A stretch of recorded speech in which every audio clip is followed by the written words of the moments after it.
Sure. I got this. I was inspired by the Joe Rogan podcast. Okay. And it's not as functional as StreamYard and like all the things you can do, but there's nothing just like two raw screens where you're just looking at each Just other shoot the and shit. Yeah. and So doing that. it looks a little delayed on. Oh wait. Yeah, it's a little delayed on mine. Is that fine? No, Or because on the live it's your sound is perfect. Keep talking to me for a okay. sec. Yeah. Oh, it's a video that seems delayed. Nice. All right, good. No, As because the long as video the and school audio went- are synced. Okay. The most important thing is to turn on my recording hardware because in case this goes to hell, I have this device that records the hardware. So Okay. there's like in fact all the lights can go out in this place and the camera's battery operated, the video switcher is battery powered. So this is a contingency plan. So let's actually for the live version, everyone's watching us now. So I'll just pretend that we press record now. Ready? Hello, Yes, people. we are live. Hey, what's good, people? I'm going to go on my camera. This is the Option Podcast. This is episode 231. That is my other Bobby, not Bobby McGee. This is Robert Ambrose. Buckle up, people. The episode starts. Jason, how's she going, right brother? now.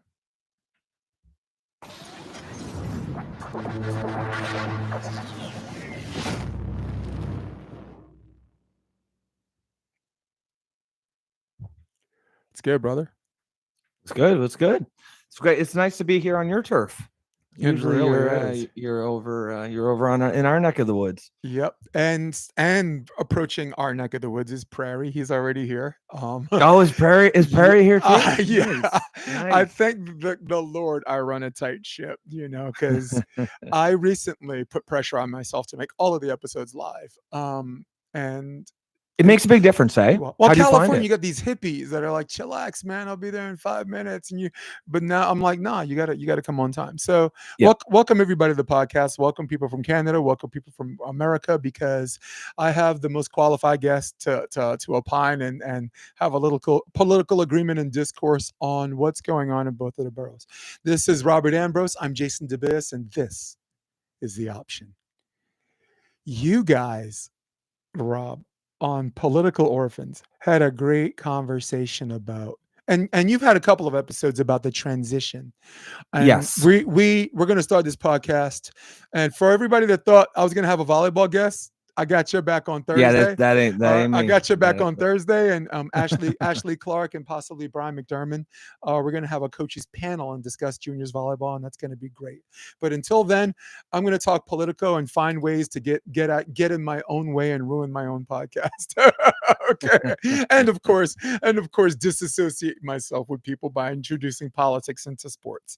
Of course, yeah, I am. For everybody just watching me for the first time, I'm the type of person that when I finally get the mansion I want, I pick up a brick and throw it through my own window. I'm just mad as hell I got there. So you, Rob, for everybody who's meeting Rob for the first time, he leans more left than right. He's from Canada. You're from the east part of Canada, Toronto. East Coast. Yep, New Brunswick, actually. New Brunswick. For anyone who's familiar. Yep. We're. But yes, so that is correct. So I'm not sure if anyone is familiar with our podcast of Political Orphans, which is how me and you met. I am a liberal, I guess, leaning progressive my whole life, but I would say I'm going through somewhat of an identity crisis over the past couple of years. Not sure exactly where I fit. There's a few things I have issues with the left. Right. And I'm sure we'll probably get into those, but I do still, that is my political identity. I am left leaning. I'm liberal. I have even, there are some things I might perhaps diverge from liberal orthodoxy, but so many of my views just would never permit me to be on the right. Things on like abortion, social security net, role of government, healthcare, things like that. So that's I guess to the extent that I'm trying to do anything, it would be to try to maybe perhaps try to reform the parts of the left that I might disagree with, rather than saying fuck that and go to the right. We can swear on this in this podcast, or is it a family show? Sure. Or I'm just okay, not. cool. I ain't running an ad on it. Dude, I got flagged because a guy said dig a volleyball, and no way. YouTube people like, you said dick.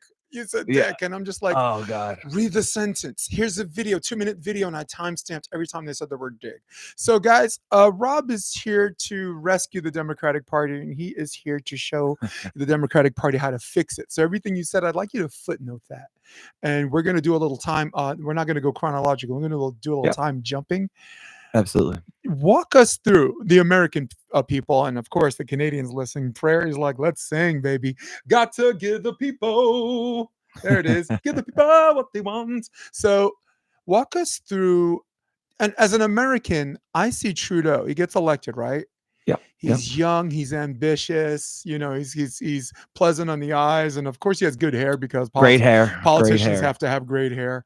Yeah. And approval wise, it seemed like he was doing really good. So I want you to walk me through your first take on him when he hit the scene and how he ran.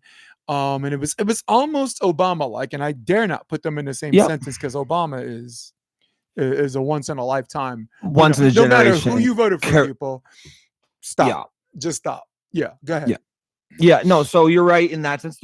I know what you mean, and I would agree. He did, he's got, his father was Pierre Elliott Trudeau, who was maybe you could consider him the JFK of Canadian prime ministers. I know Prairie will not agree with that, but I just mean sort of in his time, not even about his politics, but in his time, he was sort of considered, young and flashy and sexy. He had a beautiful wife who was, she'd get photographed at Club 54 with Mick Jagger. Wow. And so that kind of thing. So there was some star power there for sure. Now, Obama was just a once in a generation political talent, just incredibly charismatic. And in some ways, I think he kind of set the Democratic Party back 20 or 30 years because I think they thought that whatever success he got, this is just our success now. They didn't realize that was essentially Obama's success. Even Joe Biden, he was on the tail end of Obama's success. But to Trudeau, I think he started with kind of that star power, and then he devolved into sort of a generic-y politician, I guess a capable technocrat, you might consider him. And then he was reasonably popular, I think, and then COVID hit, and that really cratered his popularity, and it never really recovered. I think by the time now when he left, it's been about 9 years, and I think that people were just sick of him. It's interesting to see the polls now. I'm not sure how American your audience skews. I assume fairly Americanized, but now that Mark Carney is rising in the polls, a month ago this was a conservative election to lose, and now it appears like the Liberals might have a shot again. Mostly because of Trump. He sort of galvanized the country against him. It's when you have an enemy. It's easy to. I don't know why. To be honest, I don't know why they think Carney's that guy. Carney is the epitome of globalist, if you want to call it that. He does not seem like a Canada first guy, and I think that every leader of a country should be America first, Canada first, Mexico first, what have you, whatever country. I think that's the way it should be. It's sort of interesting to see what's going on up here now. I think a lot of people were primed for change, and now it's starting to look like more of the same, and a lot of us are sort of looking at it. So as a liberal, I kind of want to see the Liberals get their ass kicked, to be honest. I think there's major structural issues that has to change within the Liberal Party, and if they win, they won't be forced to I guess take that look in the mirror that I think they need to do. So even though I'm left leaning, I would like to see probably Pierre Poilievre, who is the Conservative Party leader, if only to force the Liberals to have a sort of come to Jesus moment that I think they need to if they want to move forward over the next couple decades. Do you feel like now I was before the podcast started. I was talking to you about a group of people who are left to the left that are called progressives in the United States, right? And these are the most honest, nothing to lose, right? Because they're not financed by anybody, but at the same Yeah. time, the most judgmental people. And their biggest strength is you'll always get the truth from them, but at the same time, their biggest weakness is the anything less than 100% compliance Purity tests. is going to turn everybody against each other. So Yeah. though independents Yep. in the United States represent, as of December 2024, they represent 41% of the country, right? Yes. So independents are the ones that decide if Trump wins or whatever. Absolutely. They will never be together because they have a problem. You can't evangelize and antagonize at the same time, right? Like if Yes. you're a minister telling everyone's going to go to hell, is not exactly the best way to get people to go to. Well, I mean, it might be the best way to people go It to go to works for church, some right? people. Do some Yeah. form of forced attrition, right? Not because you love God, but because you're scared of hell. You're terrified, right? Yeah. Because someone might have a gun to your head. Yeah. But my question to you is, there was I saw a survey that there was a 14% exodus from the Democratic Party in the United States. And Yes. Well, if you my look at question to you is, and I want you to keep that thought because I can talk yeah. all day and I need to shut up. Okay. Do you feel like the party has left those people and not those people leaving the party? Yeah. So, I assume we will get into this. I won't go too deep into it, but based on what we talked about last week. So I myself have my own sort of pet political theory. I think that there is a schism that has occurred within the political left over the last couple of years over a few issues. And I believe that this schism has resulted in the creation of an entirely separate and distinct political bloc within the left. And again, it's not that crazy. The right already has that. The right has, you've got your libertarian right, your religious right, your alt right, even your corporate people, right. right? Yeah, so they're all under the right umbrella, but they are quite distinct in there. And someone from the alt right will not necessarily vote for a religious right leader, right? Like they may be inclined because of shared interests, but they'll have to earn that vote. Whereas the left is a monolith, right? It has been for as long as I can remember. It's just one large block. And like you talk about, like a purity test, right? That's one of the things I've really sort of want to change about the left is the culture of it. This idea that we can't, we can't even be around an opposing opinion. If someone has an opinion that doesn't agree with us, we shut them out, we cancel them. And essentially what happens is we create an echo chamber for ourselves. And what the result of that is you get your ass kicked on November 6th or whenever the election was, and everyone's shocked, right? Everyone on the left wakes up and we're shocked. How could Kamal have lost so badly? I mean, the polls were close, and how can, it's because in the left, we've created this echo chamber for ourselves. We have no idea, really. We've lost grounding with society at large.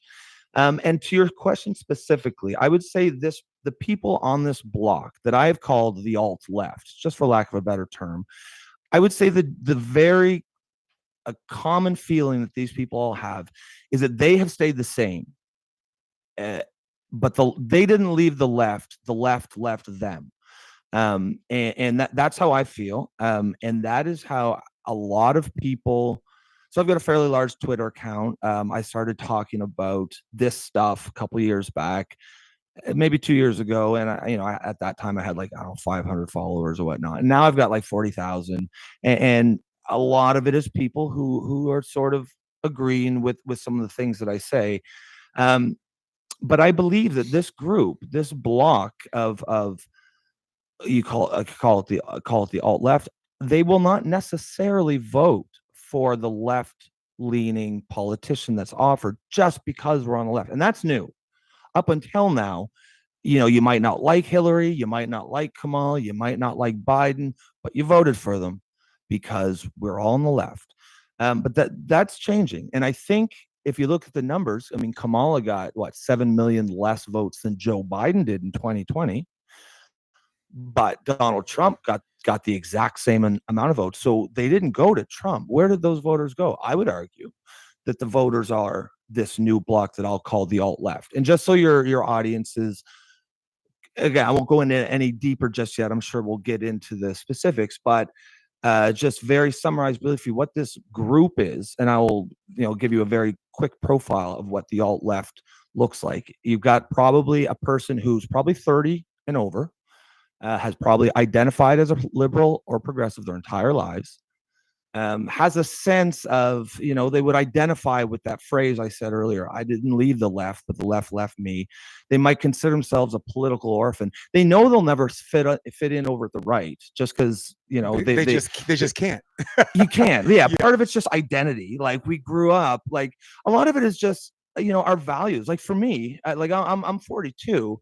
For me, a lot of my political opinions comes from just a general worldview of like live and let live, right? And my whole life, it was the right who was saying no all the time, who was telling gay people, no, you can't get married, who was telling women, no, you can't have an abortion, right? And so those are the values that I still hold. And now I see the left is becoming very authoritarian in many ways. It isn't just, if you disagree with me, you're not just wrong, you're morally wrong. You're evil. And that I have a big problem with. But just to get back to what I was saying, to build this mini profile of what the average alt lefty would look like. As far as positions go, they're going to hold broadly inline opinions with the rest of the left on things like abortion, guns, role of government, social safety net, healthcare, any number of things, but they're going to diverge in three main ways. One is radical gender ideology and the way it has permeated all aspects of the left. That's been a winner, huh? Oh, fuck. It's just, I don't know how. It's political malpractice to me that the Democrats have ceded that ground to the Republicans, because we can debate a lot of some of the nuances, but I just really don't think you're going to get a lot of people who agree that people who are born as a male should be competing in female sports, or people who are born as a male should go to female prisons. And that is happening. But can you appreciate like what the DNC is saying about that versus what the actual polling is saying? Like, when you have these independent polling out there, do you want men to transgender men or men to play in women's sports? It's not a 50-50 thing like the election was decided. It is overwhelmingly. It's like 80-20, right? I mean, Republicans out there, be nice. Democrats have kids too. They're right. They got little girls too that play sports. They're going to be on your side on this one. Well, I mean, for me, like, like for me, it's Prairie just like, said Rob is correct on that one. Prairie, like I've been a liberal. Like, I've been a liberal my whole life, right? So I believe in gay rights. I believe in women's rights. I'm a straight man. So I'm used to fighting for, supporting gay rights, even though I myself am straight. So when they came along a couple of years back and was like, oh, by the way, we're going to add the TQ plus, and, the trans women, it's just someone who maybe has gender dysphoria, and they just want to, be called she, her, and be treated as woman because it helps them, helps their gender dysphoria, makes them feel better. Like every other liberal and progressive, I said, sure, what's the harm? No problem. But I didn't agree that men can become women. I don't believe humans can change sex, right? That's just a core biological fact. And it turns out that we were expected that we actually have to believe that, right? It isn't just, trans women are men who feel more comfortable living as women. They are actual women, and they should be given unquestioned access to all female single-sex spaces. And I think a lot of liberals are not comfortable with that. We're like, whoa, that is not what we agreed to.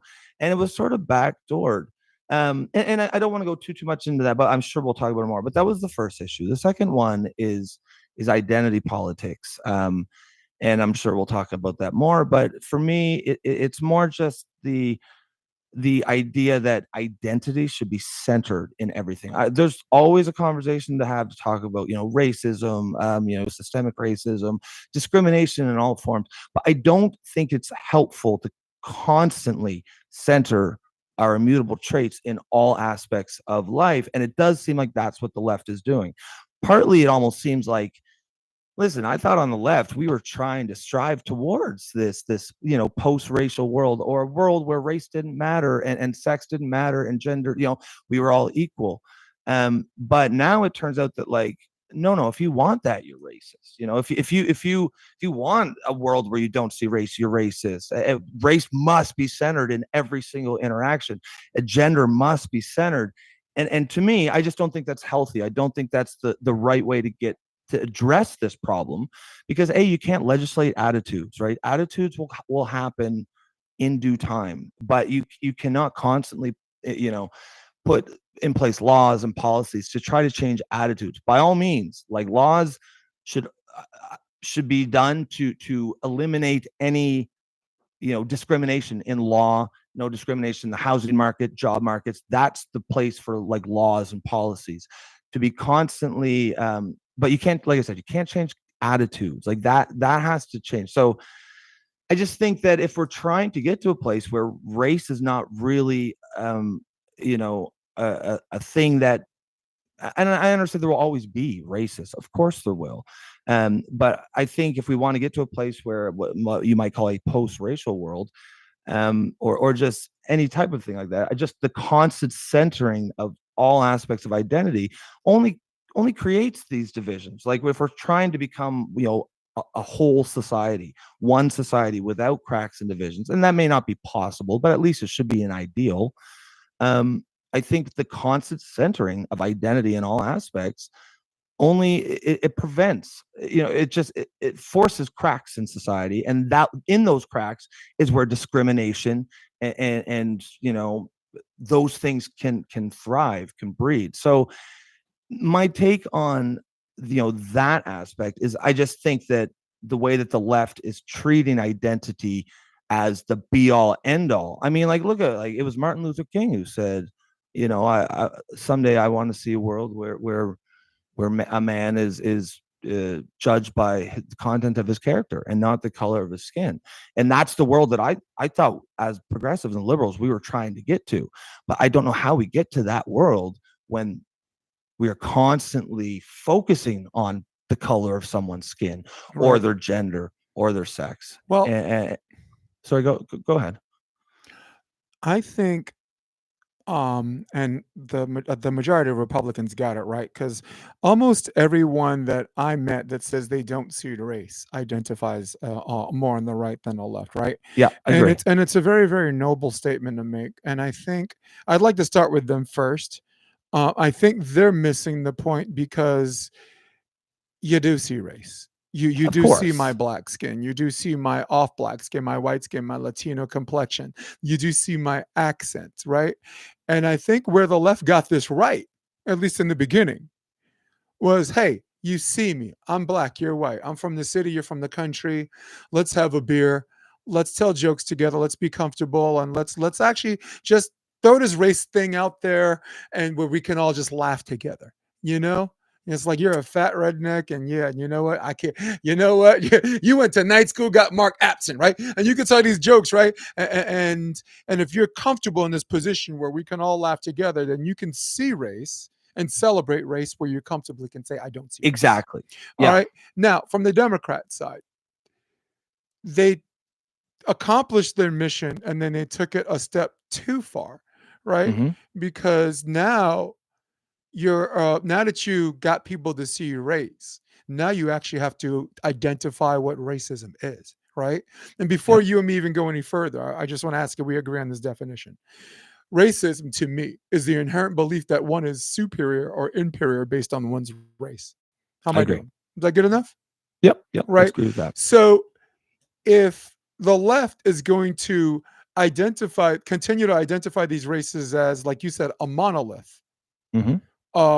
they're going to continue to fail. Like, if you're going to run on a platform like, I want the Latino vote, and I'm going to help take care of immigration for you guys. Latinos here, I mean, Puerto Ricans and Mexicans, I mean, they're already third generation people here. And though that is an issue, to say that is racist, more racist than anything a redneck will say. Okay. Yep. Black people, oh, we're gonna make weed legal so y'all don't go to jail. I mean, do you understand? Do you Yeah. see the condescension right? I mean, what comes next? Like, oh, all the gay people. Guess what? 40% off of Vaseline if you vote for me, right? Yeah. Where are we going with this? Yeah, Do yeah, you understand what I'm yeah. saying? I mean, There was an accomplishment where one side got the other side to say, no, you don't say you don't see race. You're lying. You do. And yep. now that they do see race,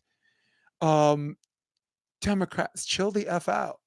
Chill the F out. Nobody is illing out on someone because they're trans. No one is illing out on someone just because they're black or because they're Eastern European or whatever. Whatever happened to just, yes, I disagree with you because you're stupid, right? Yeah, yeah, yeah. Or if you're acting crazy, whatever happened to just crazy? Yeah, exactly, right. And that's what I mean. Like, to me, true equality is a world where, as a white guy, you can say tell a black guy he's being an idiot or he's being stupid because the words are coming out of his mouth, right? Like, nowadays, a lot of times would be like, oh, you're racist. Like, immediately the left will jump to that. Like, that's what I mean, identity politics. If I say something as a white guy to a black guy that's a negative, it is because of race. It has to be. Regardless of the fact that it's because the guy just said something really fucking stupid. I mean, if he was a white guy, I would have said the exact same. So isn't that kind of racist that I'm not saying it because I'm afraid that, like, you know what I mean? And don't get me wrong. Have you seen Die Hard with a Vengeance? No, I haven't seen that. And Bruce Willis is like, give me the fucking water bottle. He says, you stupid fucking. He says, go ahead and say it. Sam Jackson. Go ahead and say it. He said, say what? You was going to call me a nigger, right? He says, no, I wasn't. What are you going to call me? He's like, asshole. Yeah, that's right. Asshole. He said, did I oppress you? It was just, he says, you don't like me because you're a racist. And Sam Jackson's like, I don't like you because you're going to get me killed. Yeah. It was just this, it was fun. He says, do you know how to pick this lock? He's like, not all black people know how to pick locks. He's like, are you a fucking locksmith or not? Because the guy was a locksmith. Are you a locksmith or not? Can you, right? And to me, I like the movie because it was a way that they talked about race and how the characters were offended about race and the audience laughed because they got the joke. And if you have these skilled people, comedians, in my opinion, are the last bastion of hope for free speech. If people are able to communicate these things to say, hey, we see it, we're flawed, we're this, we're that. Let's laugh together. Let's have a beer, right? And let's see what equality really looks like. Also admit that even though not everyone's racist, everyone's a little bit bigoted. Like, I have a fear of clowns. And sometimes mimes. I'm not having it. I'm a clown bigot, right? For a while, I had a fear of I don't know if you can call them midgets, tiny people, right? Yeah. So see, that's discrimination. So it is, but I think sometimes you have the right. People from the right, and I hate to stereotype people, go out of the way to insist they're not racist, which makes them sound more racist because they don't talk about it when to a point when they do, they just sound like they're being defensive. I don't like my favorite line is, I don't care if you're black, white, brown, yellow, indigo. I'm just like, okay, there's a guy that he's probably not racist, but it's not something he gets to talk about all the time. I mean, I think a lot of, like, black people and white people, I think a lot of people are uncomfortable around each other, because a lot of it, especially, is like white people, not wanting to come off, say the wrong thing, and I think that's kind of a result of this sort of nonstop insertion of the race conversation in every aspect. It's always on top of the top of everyone's minds. But the reason why we even brought it up is because the monolithic stereotype and the instilled behavior make people think Trump won because white racists of racists, right? I guess the point I was trying to make, I'm sitting here, I'm defending black people. We're not a monolith, right? Colin Powell is not the same thing as Jay-Z, right? Barack Obama is not the same thing as Meek Mill, right? You can't even get Drake and freaking Kendrick Lamar to be whatever. Black people are not a monolith, but I want to remind my Democratic brothers that Republicans aren't either. Right? No. There are MAGA hat people, right?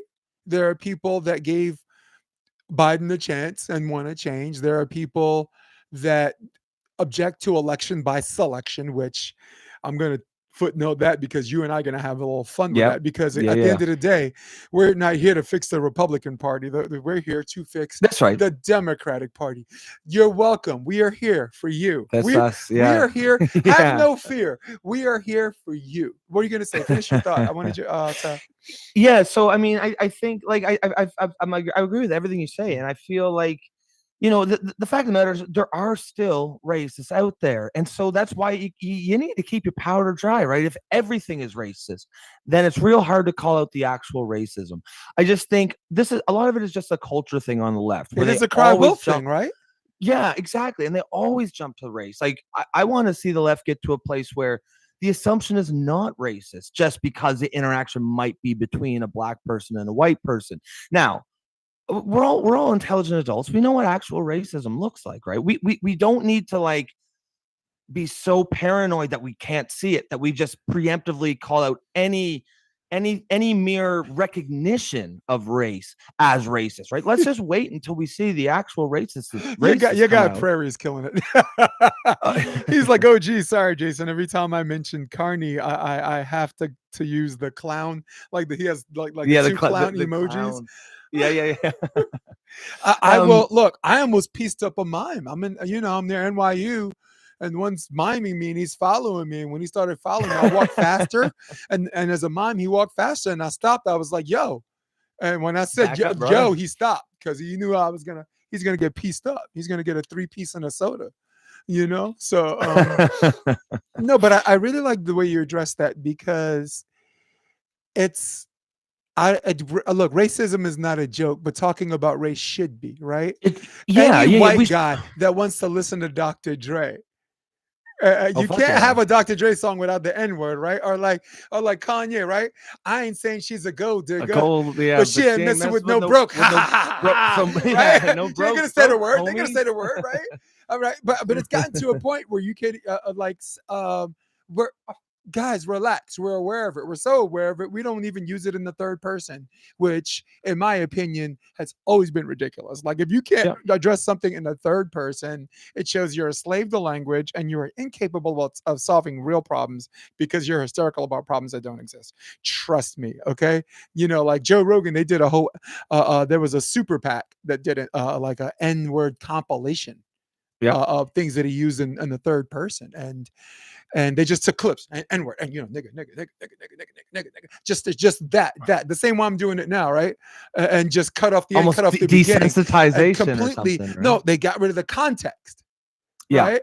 Yeah. And the crazy thing is, the majority of the clips they get the N-word from, he's arguing against Ben Shapiro about reparations. Right wing Joe Rogan is wiping the floor with Ben Shapiro to defend where a black person's starting block was on that 100-meter dash versus where a white person was. And I'm like, wow. They did that to really him. Righty, right? The left did that to him. Yeah, well, fucking Rogan's a lefty, right? Yes. Rogan's, but they pushed him away, just like. Well, they didn't push him away. They pushed him away from voting for them. Yeah. He's still, there's no, besides the Second Amendment, and anyone that's ever watched Joe Rogan, you could be a Joe Rogan a fan or like a religious guy like me, or you can be just a casual, whatever. I want you to name one policy besides the Second Amendment where Joe leans right. That's good. That's good. Because abortion, he's not. Nope. Woman's right to her body. Man's right to her body. As far as vaccines, you already know that. Man's right to his body. Same-sex marriage. Right. Yep. You're right. That's a good point. Universal basic income. Nico's our boy Nico's personal favorite. He's a UBI guy because Andrew Yang came on the show. So Medicare for all. Exactly. Yeah. Free public education. Left-wing positions. Left-wing positions. The only thing he leans right is and if you call this right, not just guns, but transgender. Male transgender athletes playing women's sports, and it's because and that really shouldn't be. That's political malpractice that the Democrats allowed that to become a right-wing position. But for that, he's not speaking as a politician. He's a UFC commentator. He's a third degree black belt in Taekwondo, right? So he's speaking in terms of not as a doctor and not as a politician. He's speaking in terms of where he saw a fighter, Fallon Fox, who did not who didn't Fallon Fox did not disclose that he was a man, and like his first 9 fights, just starching chicks. Like, you can talk all you want about gender identity, and there's a place for that. It ain't the gender identity. It ain't Fallon Fox's gender identity that crushed that girl's skull. It's his physical male body that did that, right? This is why I don't understand how the left, it's just such a common sense thing. And he wasn't speaking out of turn. He was speaking in terms of his wheelhouse and what his experience as a commentator, probably the best in the business behind Laura Sanko, right? Who's a female who by the way never fought in the UFC.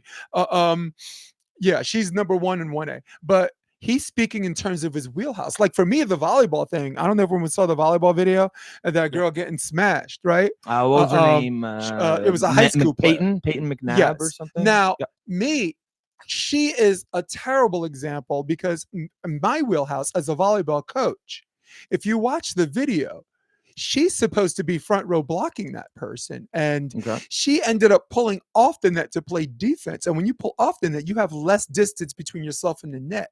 So if the person hits it harder, and if you're closer to the net, you have less reaction time.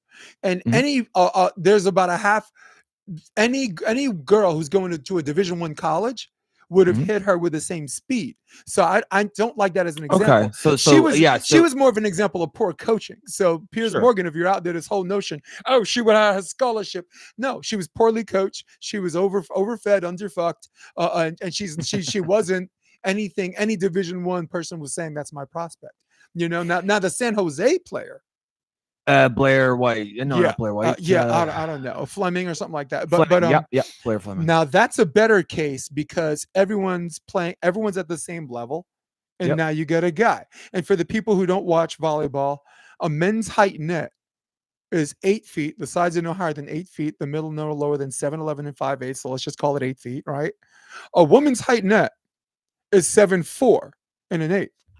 So you're talking a stronger male player on a net that's 7 inches lower with the same amount of training in the gym, preseason preparation, same nutrition. It is an unfair advantage. I'm sorry. It's on a woman's height net. Man, please. I would have went to the Olympics if I could have played on a woman's height net. And no, actually, I'll take that back. They're good. I'll probably make that. So but that's like LeBron James changing his sex and scoring like going to the WNBA. Yeah, it's just, look, 60 a game. I feel like Democrats really just sort of are insulting people's intelligence. You don't need to be an expert to know that males have a physical advantage over females in athletics. Like that's just a fact. The fact of the matter is women's sports were a right won by some of the very first women's rights campaigners, right? I believe they won that right even before they won the right to vote.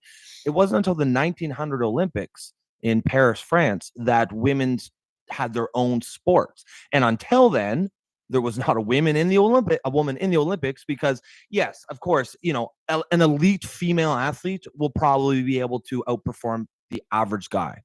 But that's an apples to oranges comparison. Like Riley Gaines is always going to beat me. Of course. Exactly, right? Now, but an elite male athlete will always beat an elite female athlete in the same sport. It's just a fact. Now, did you know that in almost every single athletic event, like track and field, like all the races, pole vault, jump, the males start to beat the female world record holders around 14 or 15.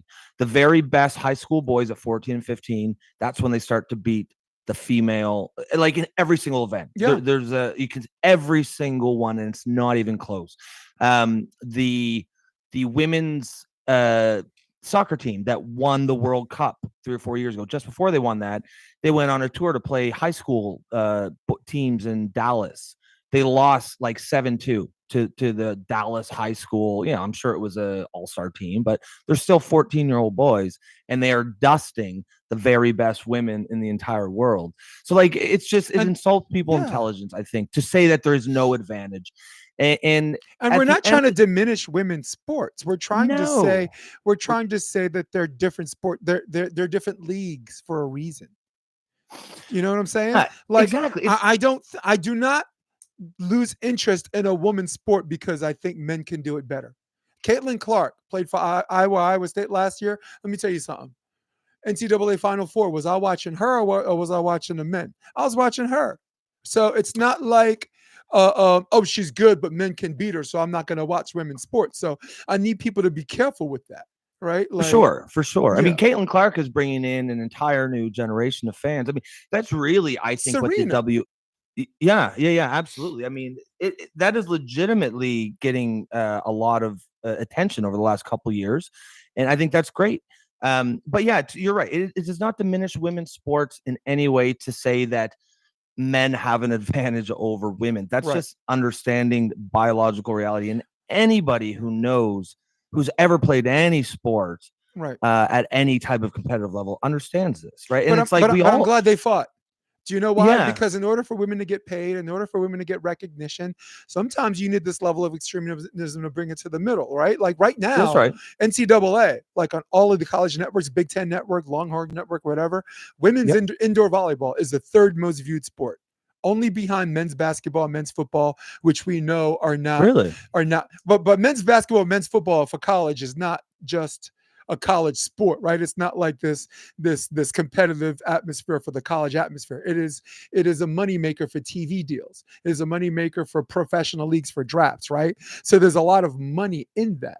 So for women's volleyball, indoor volleyball, to be third only behind those two, those that qualify more as cash machines than just a fun sport to watch, is noble. But you have to start from somewhere for the women to get there.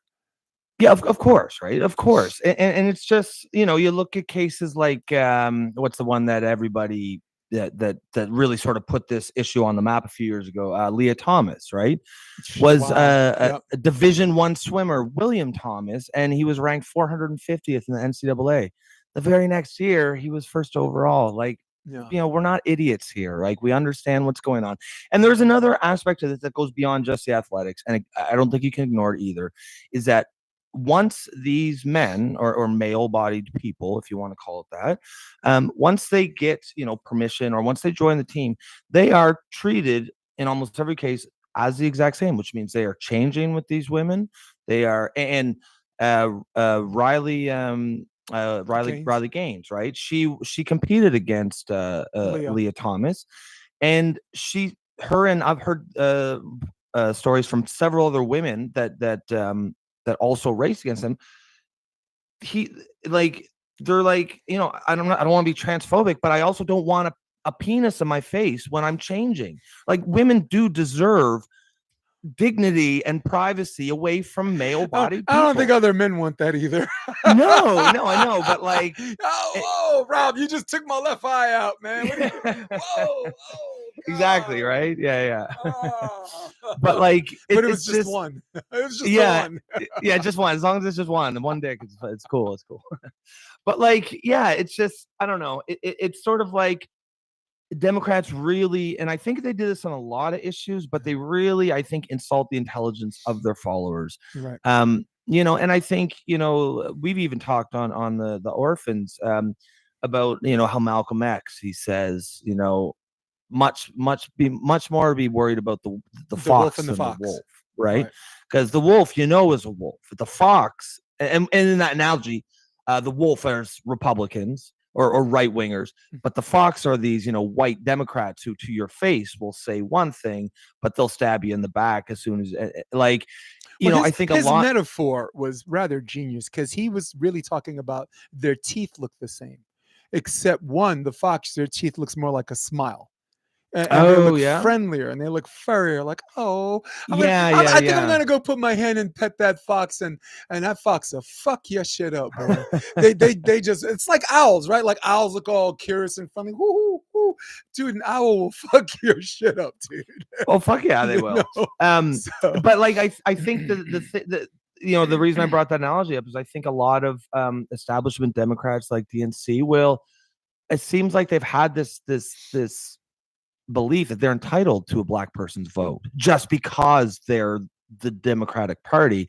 And that, I think, is insulting to their own voters. I think that is insulting to black people to say, oh yeah, I mean, of course you have to give me your vote, and if not, you're racist. I saw Don Lemon on I did too. Bill Maher the other day, and he was essentially saying, if you vote for Donald Trump, you're an Uncle Tom as a black person. Yeah. And he's the biggest uncle. Like, look, okay, I'm the black man in this equation. He shouldn't be talking about Uncle Tom. He should never. If he says the word I should slap the shit out of him. He shouldn't be saying nothing about that. You know why? Because he used to live in Harlem, be down with the cause. But when the money came, he done flop like everybody else. Rob, to quote Ice Cube, you're out in the cold. No more white fans and no more soul. And you probably have a heart attack when you find out the black folks don't want you back. That's Ice Cube. And that song's go be true to the game. Yeah. Fuck. Stop selling out your race and wipe that stupid ass smile off your face. Actually, I like that. I like that. Well, especially because so many I mean, especially when I was growing up, so like the average hip hop fan was just, your suburban white kid, right? Yeah. Well, yeah. And let me tell you something. White America identified with gangster rap more, like there's kids in the trailer park and, and middle America, right? Yep. They, I mean, getting chased and beat up by the police is a systemic black thing. And where I grew up and where Ice Cube grew up, but like it's weird. Where did you grow up? You grew up was it in Brooklyn? Flatbush Avenue. Yeah. Okay. Flatbush Avenue, New York. I'm mixed parents. My mom's black, my dad's white. Yeah. And and you get picked on a lot, but where I come from, you eventually you have to fight a lot. You stand up for yourself. Yeah. And then by the time everyone turns 13, 14, we playing baseball together, basketball together, and you're part of the gang, right? You're part of the crew. And to me, that's every neighborhood except Flatbush is a little bit rougher. It's not for everybody. It's not as bad as like Bed-Stuy, where like Biggie grew up, or like Brownsville, Mike Tyson grew up there, or East New York is like wild, listen, right now I'm surviving. I'm surviving the mean, evil streets of Hermosa Beach, California. You don't know what gangsters are until you lived here. And this place has hardened me. Hold on, your boy said people jump to racism when they have no argument left, and that's sad. And I think that I know what he's saying. Like, if you keep saying everything's racism, at some point, then nothing is, right? It's bad faith. And I think a lot of times people on the left, they will use it in bad faith to shut it down, right? I don't even think a lot of times they even think there's racism. It's almost like the mere recognition that race exists is itself racist. But since we're talking about this again, I just wanted to ask you a question, or not even a question, but just sort of bring something. So you're ex-military, right? I am. So because I was trying to think of like probably the best way to like when I was saying earlier, I feel like oftentimes black people and white people can feel uncomfortable around each other because we're not sure where no one wants to be offensive, and you don't want to say the wrong thing and tiptoe.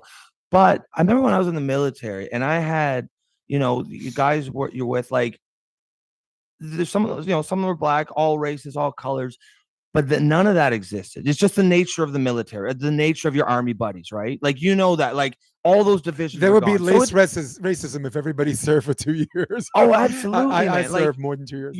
You really don't, like, that is the ultimate sort of post-racial society, the military. And you really don't see, and part of it is just the nature of the military, right? You're sleeping with these guys, you're living with them, you're shitting with them, you're going out partying with them, you're rucksack marching, you're running, doing everything with them. And then it's just the nature of, you might that you might have to rely on them to save your life or drag you out of fire someday. That creates a bond. But that like, to me, that shows that, like, it is possible to have that. Like, there was no sense of, like, you could, no one would obviously, like, we were all sensible. No one was going around saying the N-word, but, like, you could rip on your buddy and who's black, and he would rip on you. Nobody was worried that it made you racist. And then you go back to society and you don't have that. Everyone's uncomfortable. And I think that it is this identity politics, this constant centering of race all the time, that is creating that discomfort with each other. I think we can have a society where we, because at the end of the day, once you, especially in the military, you really do realize, for whatever divisions that we have out in this society, like, we are really much more similar than we are, and we're much more alike than we are not, right? We have much more in common than we don't. Then what separates us? Right. Yeah, exactly. And the military has a unique culture that sort of forces you to look past those things. But it would be, nice to also have that out in the real world. Well, and what the military offers is something I call Chekhovian suffering. There's a playwright named Anton Chekhov, and he wrote plays that he calls satires. I didn't think they were particularly funny, but when there's a level of sadness and suffering, like back in I guess the Russian Depression, they found satire and fellowship in this suffering. And military boot camp is not a walk in the park. There's going to be a heightened level of stress and suffering that the person next to you is going through the same thing you are. Yeah. And the push-ups, there's no white privilege in push-ups, right? There's no black privilege in the or black superior in the 2-mile run. And my drill sergeant, I did boot camp in Fort Knox. You'll love this. Oh wow, that's cool. He really cool. He says, all right. He says, all you guys are gonna get on the bus, right?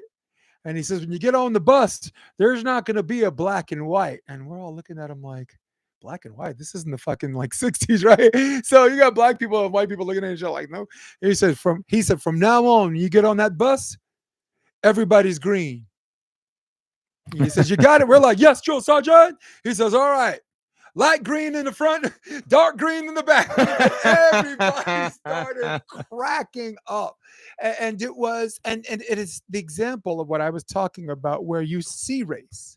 Yes. And of course we do, right? And let's just share a laugh, okay? Yeah. My nose is longer, his feet are bigger, his eyes are bluer, his lips are full. And at the end of the day, who gives a shit? That's my brother.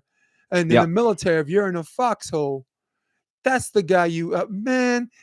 It don't matter. It do not matter. He's green. And that's why there's a nobility in saying you don't see race.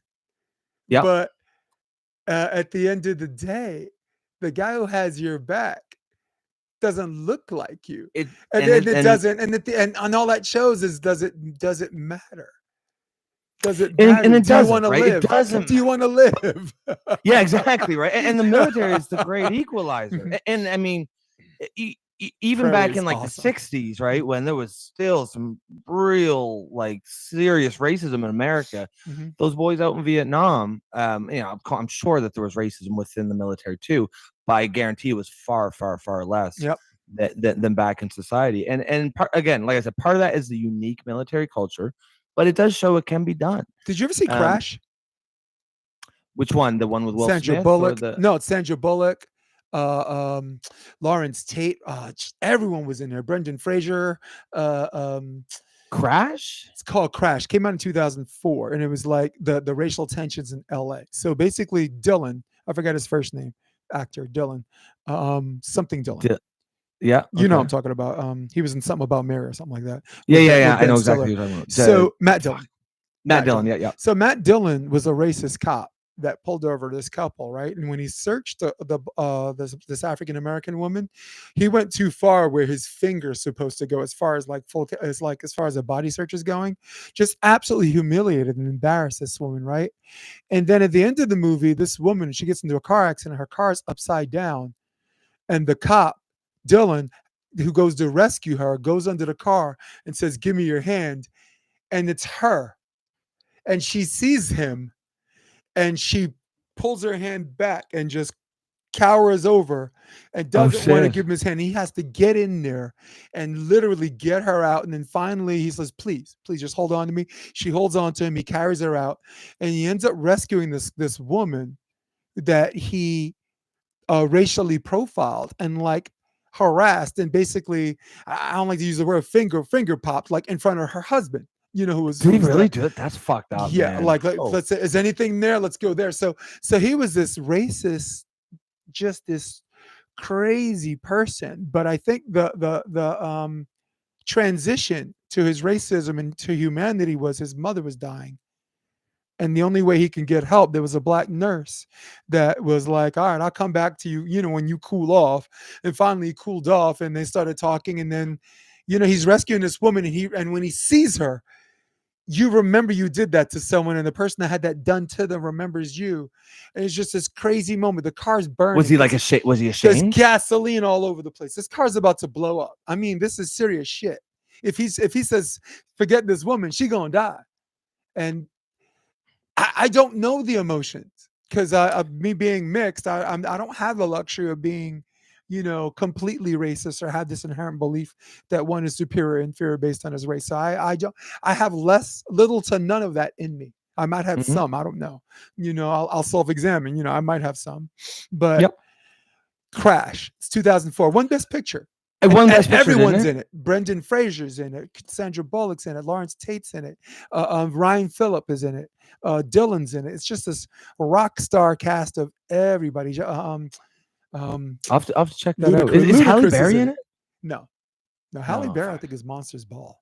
Oh yes. Fuck, Billy Bob Thornton. Fuck Billy Bob Thornton. Billy Bob Thornton. Fuck you, Billy Bob Thornton. You get to sleep with all these fucking beautiful women, right? I know, right? First Angelina Jolie, right? They actually he had something hold over her, man. And then Halle Berry, and then like he was in this lawyer movie on Amazon. He just came, man. He just gets to brush up on the finest women. This scrawny, yeah. Prairie said it's Matt Dillon. And Perry also said, even in a female changing room, lots of them will still keep themselves covered with a towel and get dressed. Like there are some women that are comfortable around other naked women, but not men.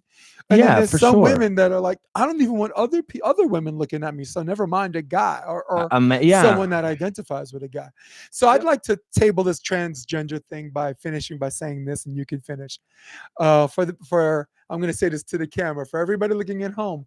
I promise you this: if I ever wound up being arrested and wound up being in jail, I'm definitely going to identify as a woman. Fuck yeah, of course. Promise you. Promise not to get anybody pregnant. Oh shit, this is a thing. We can do this. Did you know that in California there was a guy who got arrested and he identified with being a woman and he raped 2 female prisoners? Yeah. I think I know who you're talking about, and I mean it's not funny. He didn't even try. He didn't even try to look like a woman. He's just a big old dude who said he's a woman, and they put him in with women, and of course he's gonna rape them. I mean, if you put rapists in prison with women, they're gonna rape them. I don't know how. It's so stupid. It's like Atlanta, Georgia. We're banning gay sex, right? And if we catch you committing gay sex, we're gonna arrest you and throw you in jail, where you're gonna have what? Lots of gay sex. Lots of gay sex. I mean, just make it make sense. So. In the spirit of rescuing the Democratic Party, I'm going to do a 60-second countdown. No, I want to play a video of this party I was telling you about. And because progressives, everybody's like, they're just like Republicans in disguise because they only criticize the left. How come I never see you criticize Donald Trump? Why are you always criticizing the left? And 2 things. One, they do criticize Donald Trump, but this is the reason why they're getting a lot of, you're always going to get this heat from the left. And I'm going to play this video. Let's go to my camera. All right. Camera 2. Actually, I'll do it on this. Ready? Yep. That meant the progressive politicians too. Right. And when I said before, like we need to criticize politicians, that meant the progressive politicians too. Right. Because the reality is I can also criticize Joe Manchin and Kyrsten Sinema all day long. I can criticize Mitch McConnell all day long. None of those people ran on Medicare for all. None of those people told us that they were going to fight for us and they were going to push back against the corporate Democrats. The squad did. Bernie Sanders did. So to watch them to just go along with corporate Democrats, to watch them withdraw that letter that they were going to send out about Ukraine, calling for peace, negotiations, They are not going anywhere. They have folded. If you look at some of the new squad members that were just added, they're throwing Palestinians under the bus so that they can get a seat at the table with the same corporate party that's working against them. People really have to wake up and pay attention to what is going on here. None of those people are going to help you. They're going to do just enough to appear progressive, but at the end of the day, they're going to do what the party wants them to do. That. Yep. Yeah, and that's Sabrina Salvati. She was a guest on Jimmy Dore show, and again, these guys eat their own. That was 2 years ago. They don't even talk to each other anymore. They you know. Oh, really? Yeah. It's the flaw of the party. You want the truth. You go to progressives, but if you want votes, or if you're looking for someone to say this is I want your vote, and it's weird. The Democrats are glad to be rid of these people. They're just like, thank God, these people are joyless. These people are whatever. But damn it, you're losing all of the good faith actors. Yep. All of the honest human beings. Go ahead. And that's what you need. I give me 10 people who are acting good faith. I don't care if they believe everything that I do, it doesn't matter if we're all on the same page on every issue. I'd much rather that than someone who just, goes over the flow, like just says whatever is trendy or just says what they think I want to hear. Like, give us. But you see the criticism though? Like, Mitch McConnell did not run on Medicare for all. She's right. She's 100% right. As left-leaning people, liberals, don't worry about the right, because we got our own problems here. Like, let's get our house in order, and then we can worry about them. To me, she's 100% right. Like, it isn't that. Yeah, it isn't the right who's running on things like Medicare for all and then going back on it, right? But Bernie Sanders, talking about, I only took 2 million from Big Pharma, right? Only took 2 million. Like, okay, man. Like, and not a penny of it actually came from Big Pharma. It came from Big Pharma, but not a penny of it came from Big Pharma. Just ask Elizabeth Warren. Do you promise to not sue pharmaceuticals if you get confirmed? I mean, just fucking help us, So, sorry. I was just going to say it's there's plenty. It's easy for us as liberals to criticize the right, and we do, and we should still continue to do so. But we also have to turn that fire on ourselves. Who ran on wiping student debt clean? Right? Oh, Biden. That was that Obama or Biden? Biden did. Who ran? That's what I was going to say. Who ran on increasing the minimum wage? Biden did. 4 years went by, or we still have student debt. They forgave up to $10,000 on where the average student debt is $120,000. Gee, thanks. And they ran it under a presidential act that they knew the Supreme Court would shoot down. They ran it under the HEROES Act. Sorry, let me interrupt you. They ran it under a little education for you people at home, okay? As the executive branch, you execute acts, and under a certain act called the HEROES Act, he planned on student debt relief or to wipe student debt clean. But student debt under the HEROES Act, which is like a military thing, they knew the Supreme Court would shoot that down, right? Where if they ran under the Higher Education Act, he could have executed that order, and that's something the Supreme Court wouldn't have touched, or would have been more difficult to shoot down. I refuse to believe that with all the bright minds surrounding that fucking vegetable, that there wasn't someone that was smart enough. All these educated people, you're trying to say that they tried to help us, but the Supreme Court shot them down, and you're trying to say that they didn't know that the HEROES Act would get shoot down and the Higher Education Act wouldn't. I knew that, and I'm an average kid from Brooklyn. So do you understand this that you run on these promises? Sorry.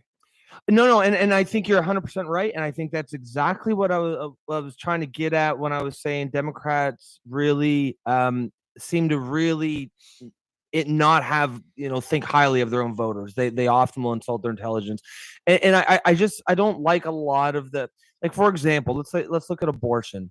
What was Roe v. Wade, 1972? They had so many opportunities to codify that into law, to make that so you didn't rely on a friendly Supreme Court, but they didn't, and they intentionally didn't because they felt it would benefit them electorally to have it constantly as a threat. right? Like they could always be like, oh, you got to vote for us because all it takes is, a couple judges, and then Republicans will take it away. If you really cared about abortion and women's right to abortion, they had plenty of time when Obama was president.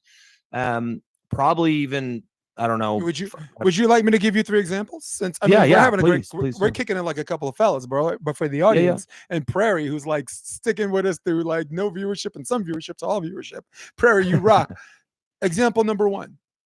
September 2009, July 2009. Obama had 58, the Democrats, 2 independents, all were on board that could survive the filibuster to codify abortion. He didn't do it.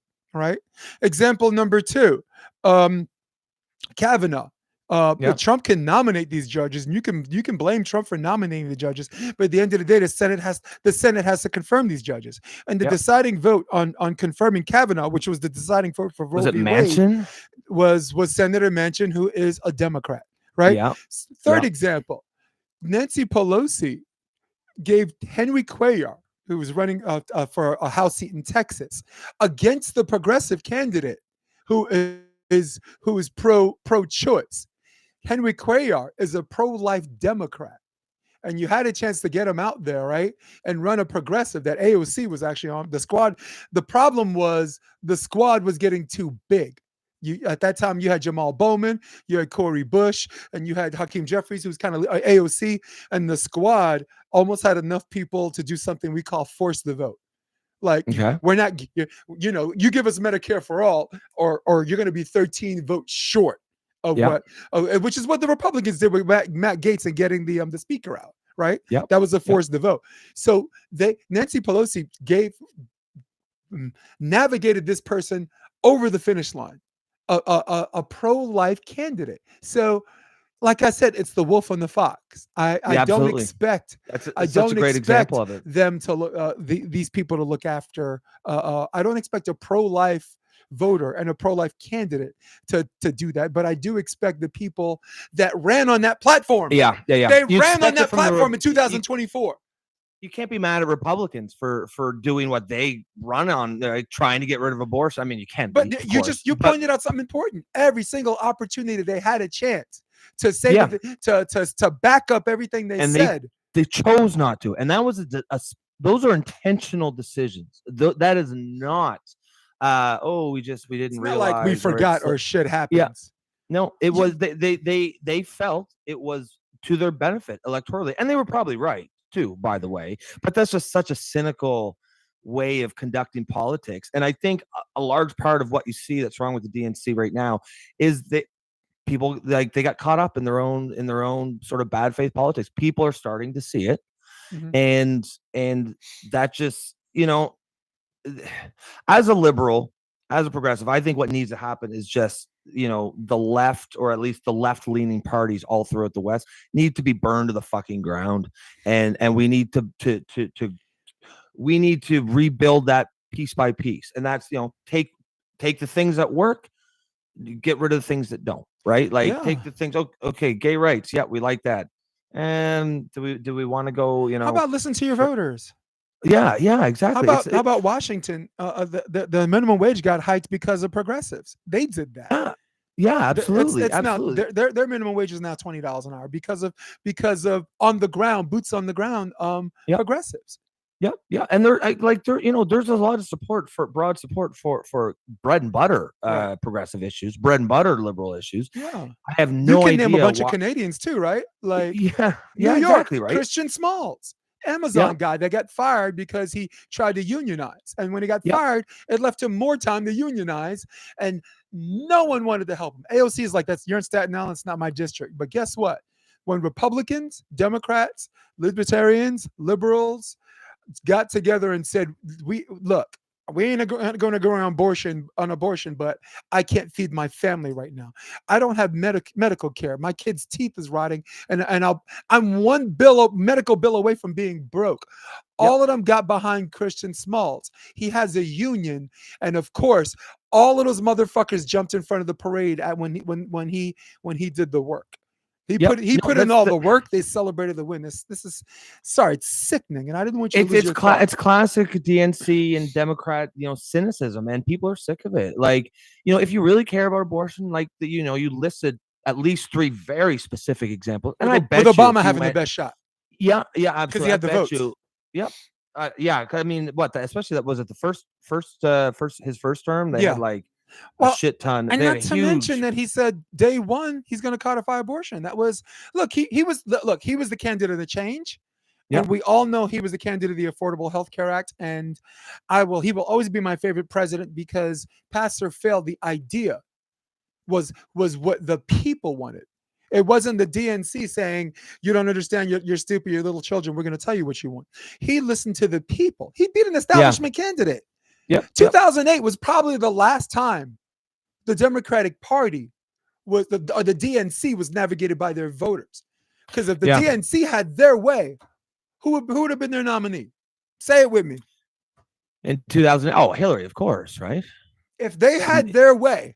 And they have their way. This is why I got to be unbiased. I have to be totally unbiased because I always say that the DNC tells their voters that it's not the other way around. But I am wrong in 2008 because in 2008, if the DNC but I think that's also really wanted to have their way, a testament to what we were talking about earlier. Just Obama is a once in a generational political talent, and you really can't. You kind of have to set him aside. There's really, he. Kind of, Bill Clinton was kind of the same. Like those two types as politicians, they're in a league of their own, and to a certain extent, same rules don't apply. So I think the DNC probably even then really wanted Hillary, but I think Obama's turn, right? Like his talent was just so much that they had no chance or no choice. But that was Bill Clinton's genius. Bill Clinton was telling the Democrats, we're the smart party, this and that. But what he was really doing was setting up a 2-family patriarchy. It was supposed to be Clinton, Bush, and then Clinton again, and then Jeb. We were well, yeah. Trump made sure that shit didn't happen. Yeah. My brother kept this world safe. He's like 9/11 happened on your brother's watch. Tell me Democrats were not cheering for that crazy orange dude when he said that. He said, what are you talking about? 9/11 happened on your brother's watch. What do you mean? What do you mean keep us safe? So, so we have solutions for people who stayed with us, but we also had to acknowledge in order to solve a problem, you have to acknowledge they got one. So I'm going to give you 60 seconds. I can go first, maybe to provide an example or a sample size of what I'm talking about. Well, let's hear the question first. The question is 3 reasons why the Democratic Party lost. And there's my 1-minute clock. Three reasons why Kamala Harris lost in 2024. Okay. You want to go? I'll go. Yeah, I'll go first. I think it's honestly, I think it's kind of what we're already talking about. Like, I feel like I absolutely think the trans thing was probably the biggest single issue. Now I know that people's like, oh, she never ran on the trans thing. She didn't need to. Everybody knows what the Democratic Party stands for when it comes to that issue. I mean, last time we heard anything from Kamala would have been 2020. When she was talking about that it was important for her to make sure that make sure I get this right, because there's a lot of like Democrat sacred cows in it, but she wanted to make undocumented trans migrants who are in jail get sex changes. Like, you know what I mean? That's just checking the box. And I doubt she even thought beyond it. It was like it probably came from like Amnesty International, and she rubber stamped it. But she said it. That was her thing. And that what was that ad? Donald Trump's for you. Kamala's for they them. Right. That was so devastating. I'm gonna play this because I know Nico's gonna watch it. I'm gonna play that video just for Nico. Like I'm a man. Remember that? Yeah. That's such a good one. What were your other 2 reasons? Your clock's up, but I want you to I want you to stamp the other 2. So I'm gonna say I think honestly, I just think I think Biden dragged her down. I think when Biden came out on the debate stage, I think a lot of people were just repulsed by not Biden. He's an old man getting old. That's not his fault. I think they're repulsed by how the media was dealing with that. Because I remember seeing on Twitter and social media videos of like fucking Biden basically walking into a closet, like, you know what I mean? Like figuratively, not literally, but that kind of thing. He clearly needed handlers to handle him. And I think most people understand that the media is left leaning, has left wing bias or left leaning bias, and that's fine. But like, I don't think people were really quite sure that. I think that was when they realized how deeply in the tank the media is for Biden specifically, but just the left, the Democrats in general. Because if you recall, they weren't just like not reporting that story; they were actively like, no, he's sharp as he's ever been, and fucking Morning Joe, this is the best Joe Biden I have ever seen in my life. And he said, I'm going to say, anyone who disagrees with me, F you. It was just this crazy. It's insane. And it's like, where did they think that was going to go? Because it wasn't a surprise to me, who had been watching him on social media for the past couple months, when he came out on that. To be honest, he did better than I thought he was going to do, just based on what I saw. And I think America was horrified when they saw him. And even the media was like, oh, fuck, we can't. I saw it in 2019. Did you really? In fact, I can go to CNN clips where Castro, Juan Castro called him out, like on the primary. Yeah. He said, he forgot what the question was. He forgot what he just said. And everybody's like, oh, you're picking on an old man, right? But I saw symptoms of it. And before he was nominated, everyone was saying he should drop out of the race. He's too old. But as soon as he was nominated, very much like Harris, like when Harris got nominated, like all of these people, when you thought she was this unpopular character, the DNC machine, and I give him credit for this, steered the herd, this ticker tape parade. They were there the whole time. Bullshit. So that is an excellent example. I think that if when you sometimes you'll hear things like DNC machine, and it's kind of vague, and the RNC has one too.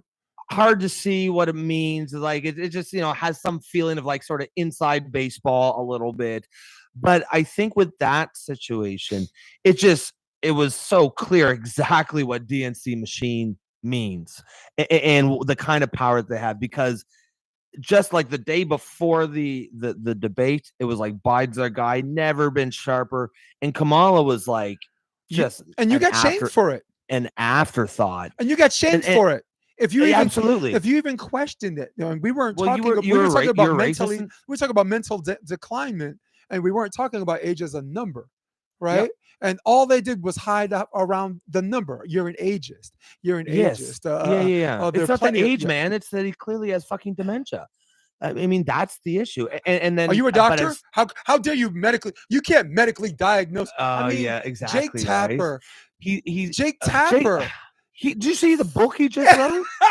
He wrote. Holy fuck. I saw this hilarious clip. He kicked two people off of his show because he said, you can't medically diagnose if he's too old. You don't know what you're talking about. And now he's writing a book that he knew the whole time. He walked into a closet an hour ago and hasn't come out. I don't need to be a fucking doctor to know that he probably shouldn't have the nuclear codes.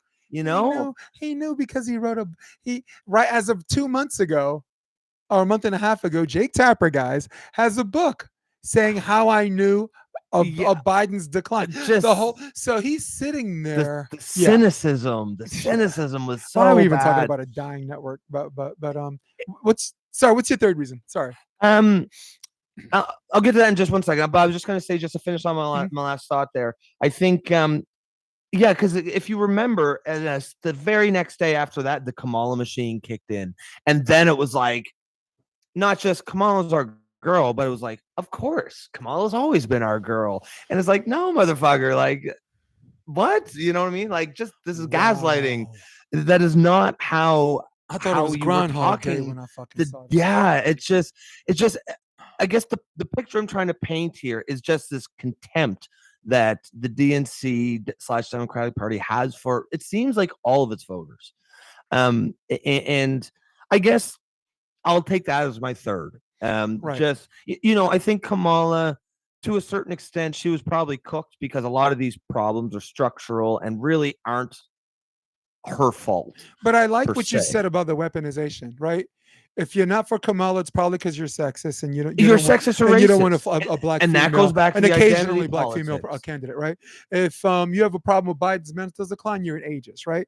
So I understand one of your reasons is great. That was a great reason because there was a weaponization, very much like in early 2002 when we were going to a war with Iraq. I was in the United States, and if you opposed the war, you were not patriotic. You hated America. You're a traitor. You don't want to give the Iraqis their democratic freedom. I've heard those poor Iraqis. We need to save them because Hillary Clinton really cared about those poor Iraqis. In fact, ask Bush. God told him so, right? So I mean, well, remember, Saddam tried to kill his daddy, so that was for fuck's sakes, man. Dude, it was wild, but like everyone that spoke out against it ruined their career.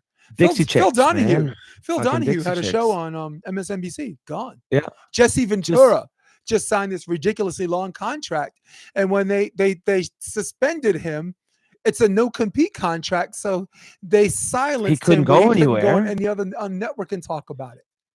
And I think and that's Dixie Chicks, like said, people. What was it saying? You can't fool everyone all the time, and you can't fool some. What is it? You can fool some of the people all the time, and you can fool all the people some of the time, but you can't fool all the people. Fucking Canadians! I don't know what the hell you're talking about. I'm kidding. No, I'm messing with you. Okay. Yeah. Come on, Nico's gotta be here in spirit. I gotta fuck with you a little bit. Fool me once, can't fool me twice. What was it? Fool me once, shame on me. Fool me once, shame on you. Yeah, fool me twice. Okay. Shame on me. Shame on me twice. Right. Yeah. So here's my 3 reasons. All right. Yeah. So let's hear your 3. All right, and I think I can crunch this in a minute. Okay. Reason number 3: election by selection. For educating people at home, the Democrats don't just have delegates. They have something called super delegates. Super delegates are unelected officials. They don't actually hold a position. Some of them do, that get to vote, don't have to vote with the state or with the percentage of the state. They can do whatever they want. Example 1 and 1A, Bernie Sanders 2016, Bernie Sanders 2020. So election by selection is when Kamala Harris left the race early because no one liked her. They made her the VP, though no one liked her. And the VP, they're like, tough shit, this is who you're getting. Reason number 2: Donald Trump's attempted assassination. When that bullet grazed his ear, when he was bleeding, and when he got up and he screamed, fight, fight, fight, his chances of winning spiked up like 12 percentage points. And reason number 3, I think I'm going to do the countdown on this because I'm just going to go bottom line on this as we go to 5, 4, 3, 2, 1. Here's the horn. When Kamala Harris was asked on The View and some other and a lot of other outlets, what will you do different from Biden? What are your policies that separate yourself from Biden? She was given multiple opportunities and she said nothing. She said she wouldn't do anything different. And that is I have 10 reasons, but we can't go through all 10 of these. So I just gave you 3. But my number 1 reason that's crazy. Is when she had an opportunity to say, hey, give me a chance. And they probably asked her that 9 different ways, like trying to. Well, the first time they asked her, and I can't believe it was The View, because The View, nobody has more softball questions to the left than The View does. And I don't like using them really, but they asked her. They had to ask her twice, because the first time she's like, "I'm talking about cheaper drugs. I'm talking about this and that." And they're like, "No, what specifically that he did that you would do different next term?" And she's like, "I can't think of anything." She just shrugged and said, "I can't think of anything." And to the average voter, that's not that far this way or that way, was like, then why the fuck would I vote for you? Yeah. She was a terrible candidate. Just lazy. It didn't seem like she did any preparation for just about anything. I don't know if she just didn't really care or if she just thought it was in the bag or something. I have 10 reasons, and one of the reasons were, again, like I said before, Black and Latinos are not a monolith. They don't like the condescension. They don't like. She went to a historically Black university, but for anyone out there that identifies with being Black, if you don't think that there's racism with Black people, on black people in historically black colleges, you need to go watch a movie, go watch School Days or something. Because I am telling you, there is racism in historically black universities with light-skinned black people, dark-skinned black people, people who have kinky hair, and people who straighten their hair, people who who want to bleach their skin, or people whatever. There is an internal war, and not in the black community, because not everyone goes to college, right? Like this tiny percentage people get to go to these wonderfully educated, like just great professors at Morehouse. Like Lewis Sullivan was like are George they Bush's pretty assistant.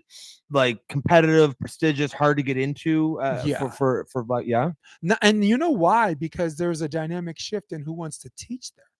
Like one of my favorite people, Dr. Lewis Sullivan, who was one of the aides to George Bush during the Bush administration, a staunch Republican, was a professor at Morehouse College and later became the president. So these are people like Stephen A. Smith, we were talking about before, went to Winston-Salem University. His journalism degree's from there, and he's the best. He's probably the best sports guy out there as far as the gift of gab. So and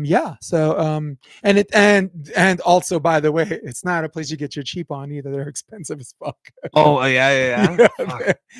But I mean, I think I think those I think that's a good list. When Hold on. Dark Seven Production says, I am only mad to see the Yankee hat with LA's hat.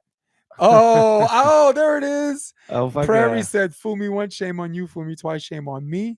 Prairie also said exactly. That's we all seen the guy was like far from okay. He's talking about Joe Biden. Yeah. And I think, I just think people don't like to be played for fools. I think the media had just so I think they got so used to sort of being biased and no one really calling them out on it.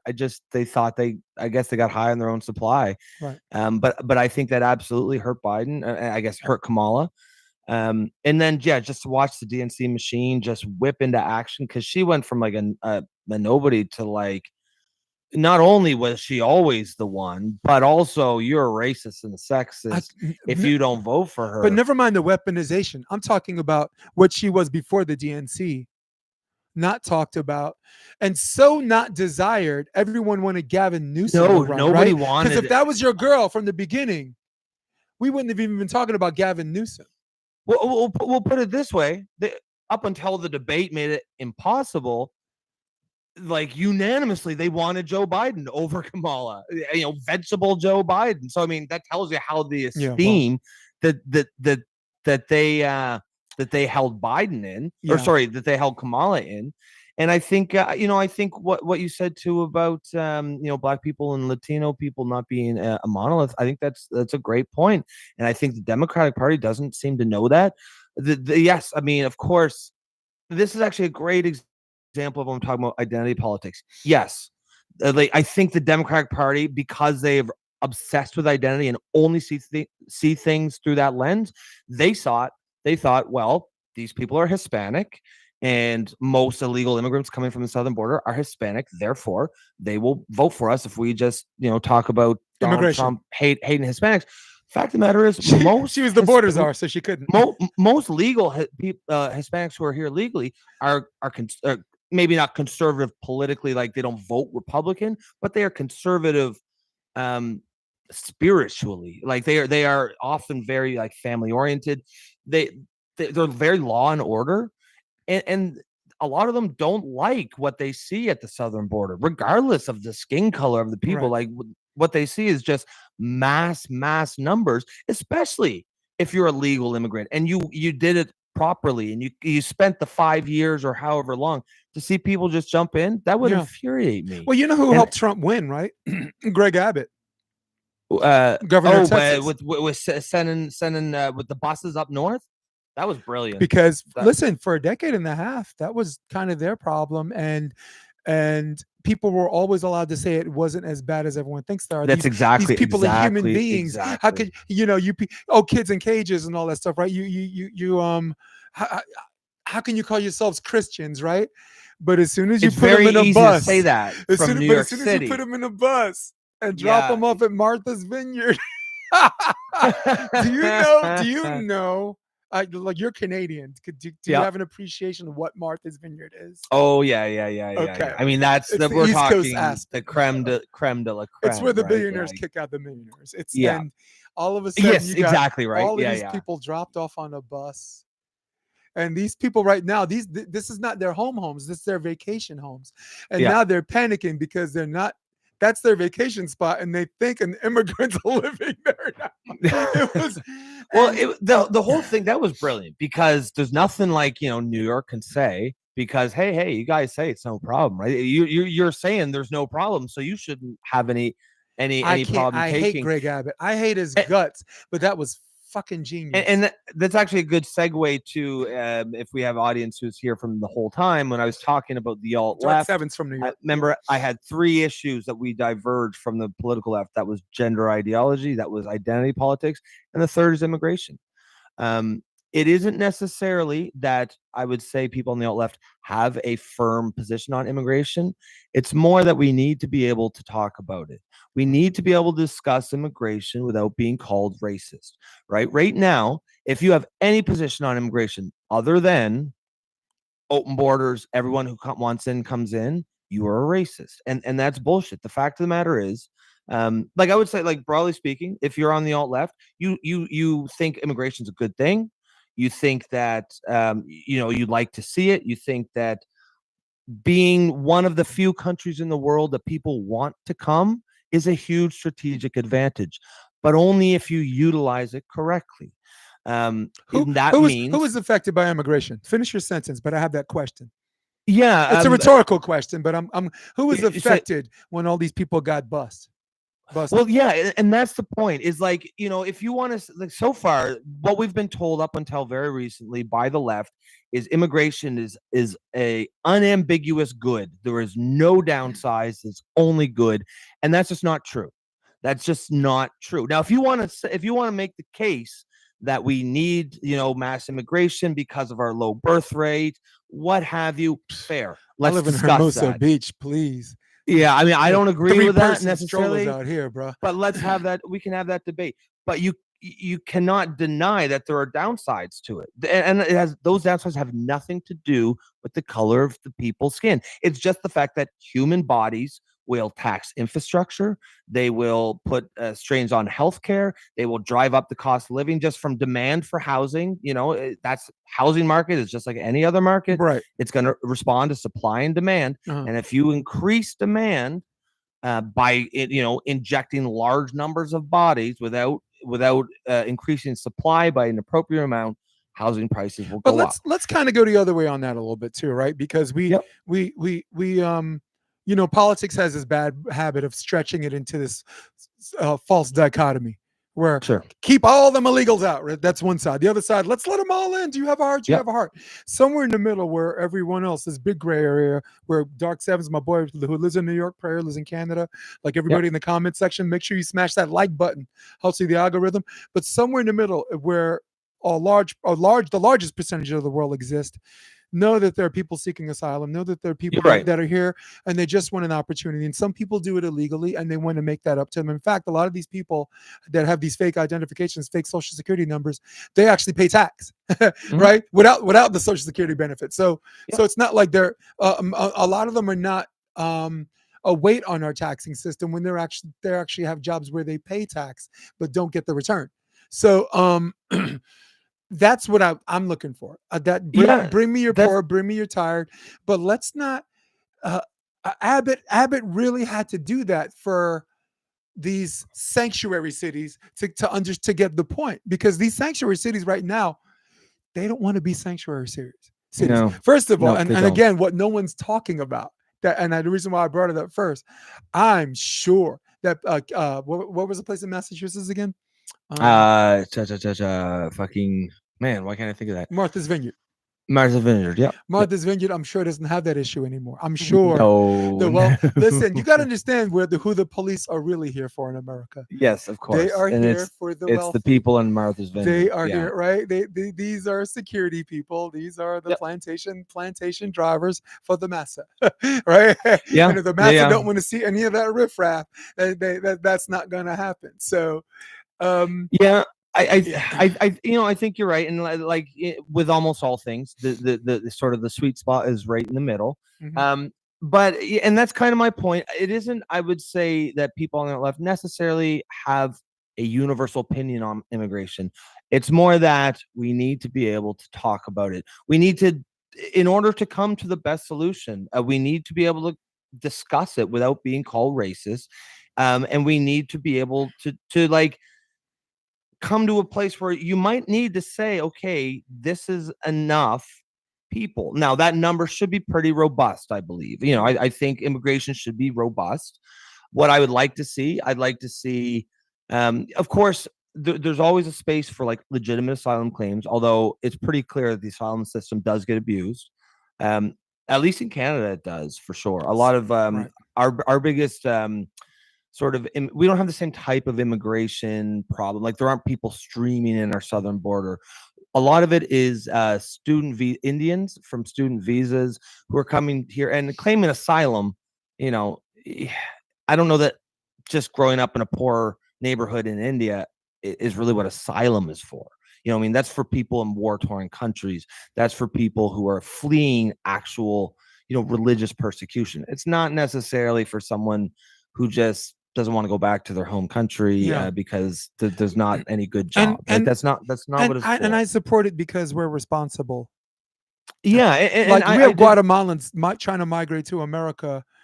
Maybe it had something to do with the military coup, right? Or maybe of course Honduras. So we can go on with these countries where we're heavily involved in their defoliation, and now and there is that, and that has to, you can't ignore that. My point is just that like we do need to at least acknowledge that there are some downsides to just open borders, mass migration, and many of those issues have nothing to do with race. And we need to be able to talk about it so that we can arrive at the correct solution. Like I said, I think there's absolutely a place for legitimate asylum claims. I want to also see, one of the, like I said, one of the major strategic advantages that Canada, United States has is we are among the top countries that most people want to come here, which gives us a bit of leverage. Like it's not like you only bring in highly educated, highly skilled people, but that should be a large chunk of it. If you're going to bring in people who are not skilled and educated, what I'd like to see is young families, right? People with kids, because if I don't know anything else about you except that you are a young family with 2 kids, I'm pretty confident that our interests are aligned, right? You probably have the same interests as I do, which is a better tomorrow for your kids. Ted Cruz agrees with your immigration stance, but I'll bet you he got a nanny. For sure. And I'll bet you the nanny ain't American, right? Of course not. Do you see how people are full of shit? Oh, for sure they are. For sure. I mean, Ted Cruz. In fact, is he even still a senator? I haven't heard much from him in like a couple of years. Well, this is how he wants you talking about transgender shit. He wants you. Like today, we were talking about the auto pen stuff with the download. That's exactly what Ted Cruz wants you to talk about, so he can cruise par for the course to his next election and his election after that. During election years or the year before election years, please talk about Riley Gaines. Please talk about not legally registered midgets, right? Please talk about dancing bears or anything that keeps the political circus going while these shills, he's a Harvard guy. He's like the dumbest Harvard guy I ever met, And no, but here's an example. I was talking. My point is, we working people need to stop fighting over issues that they weaponize while they sit back and watch us have a good time when they do what they want. And you know what? And listen, again, Democrats, gun legislation. The people who don't want you to have a gun, it says if you don't have a reason to have a gun, you shouldn't have one. Why? And if the reason is not satisfactory to me, you shouldn't have one. Those people that are voting on that, they have security that are armed. Okay, they have armed guards. So of course it's not a concern for them. Like, right, Republicans, right? Oh, all life is precious. All life is precious. Oh, that thing, that until thing it's born, until that child's born, and then you're on your own. Ban abortions. But let me tell you something behind the scenes. Oh fuck yeah, you know it. If they have a kid that gets pregnant, not if, when, because evangelicals don't wear condoms and they don't use birth control because they're in their mind they're not supposed to have sex till they get married. But you know what happens? They end up having sex and they end up getting knocked up from some pullout guy, right? But but the rhetorical question, you could say it with me: if they want their daughter to have an abortion, they will get it. There's no doubt. There's no doubt about that. But it's because a lot of, and that's where the right wing and conservative politicians really sort of lose. I mean, that's always been my. I just gave you 2 great examples. That's always been my impression. It's always rules for thee, but not for me. And they're enjoying it. They're enjoying watching us fight. Oh, for sure. I think that I do believe that most of the culture wars are manufactured by the people who are actually in power, and I believe that that's most of the people in both parties, because it keeps us fighting each other. And meanwhile, all they really care about is just getting reelected, career politicians, right? Once you get in there and you get it ensconced within the system, there's many ways to enrich yourself and many ways to stay in. They're like, it's like parasites. The further you burrow into the host, the harder you are to dislodge. And I don't know what the solution to that is. I think term limits probably sounds about right. Also, what helps? Because were you getting into solutions? Because that's where we're I mean, let's go to there. We had a great chronology, like bouncing back and forth, because I think it's fun and it's colorful. I like bullet point demands, right? Like democratic socialists have something called 11 demands. Okay. A livable wage, medical care, whatever. Full reparations for their American descendants of slavery. That's kind of like one of their jams. Not for Black people. I'm going to be word specific here. American descendants of slavery, right? So, because to them, it's not about taking care of Black people. It is a debt that was promised and a debt that is owed. So, if you approach the political spectrum through and the Supreme Court through that dimension, it's something you promised. 40 acres and a mule. It's something that you owe, right? Mm-hmm. And again, not Black people, American descendants of slavery, right? So that would be an example, a bullet point of their demands. And their argument is everybody else got it, right? Native Americans got it. Japanese internment camp prisoners got it. Holocaust survivors got it, even though we weren't even involved in the Holocaust. American descendants of slave owners got reparations. The fucking slave owners. Hold on. American descendants of slave owners got reparations. Okay, so and listen, this is where my Blackness comes out. Even though clearly you could see I'm a few shades lighter. Whenever it comes to Black people wanting to get theirs, it's always about how we're going to pay for it. We don't have the money, or we're studying it. That was what Kamala Harris said, which said when she said she was studying it, I'm like, all right, I'm not voting for this chick because you've been studying this shit for 20 fucking years. All right, that ain't but sorry, I steered away. Like for example, just have 5 demands. Have 5 demands. Have these Congress people go to their constituents and have a town hall. What are your 5 demands? Take notes, go to the hall, and then have like a list of demands that a candidate that can run on. Because now if they run on it, that you understand what I'm saying? Whether they come through or not, it makes them electable because they're running on something. And that's what it's called. It's called the 11 demands, but for the Democratic Party, let's just fucking start with 5. Okay, and we'll go from there. Are we talking about like how to fix the Democratic Party, or how to fix like the system in general? I think fixing the Democratic parties has to be constituent driven. The reason why the Republicans won is because their voters. None of those politicians that ran against Trump in the primary, the RNC, it's not a big. I don't know if it's a big secret to you. They can't fucking stand that guy. Don't act like make America. Oh, I'm a Trump guy. No, as soon as Trump goes to jail, they'll be happy he's gone. You know why? Their voters told me if you fuck with Trump, Ted Cruz, you're out. They're with the DNC. So if you have demands from your constituents, then guess what? Then your primary, it's going to be people driven. You know, Yeah. and I know the DNC's like, wait, you want the people to decide an election? Oh yeah.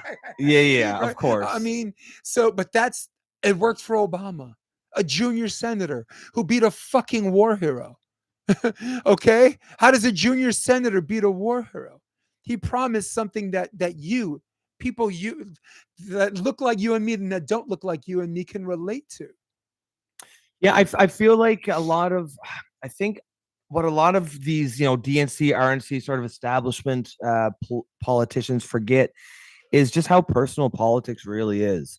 I think that, policy, they got everyone knows which side is going to have which policies, right? There's not much debate on that. People want to see, like, really, how do I feel about this guy? Do I feel like he, could I have a beer with him? And I know it seems like kind of silly to distill it down to that, but it really is that. I mean, that's why Obama was so successful. He had this charisma where you're like, that's a cool guy, man. That's a sharp guy. And what people want in the personalities is going to differ, I think, depending on the time, right? Depending on what is, like, I don't think Trump's personality would have been that popular in 2008. I think Obama's personality was sort of that was the right time, moment for that kind of a guy.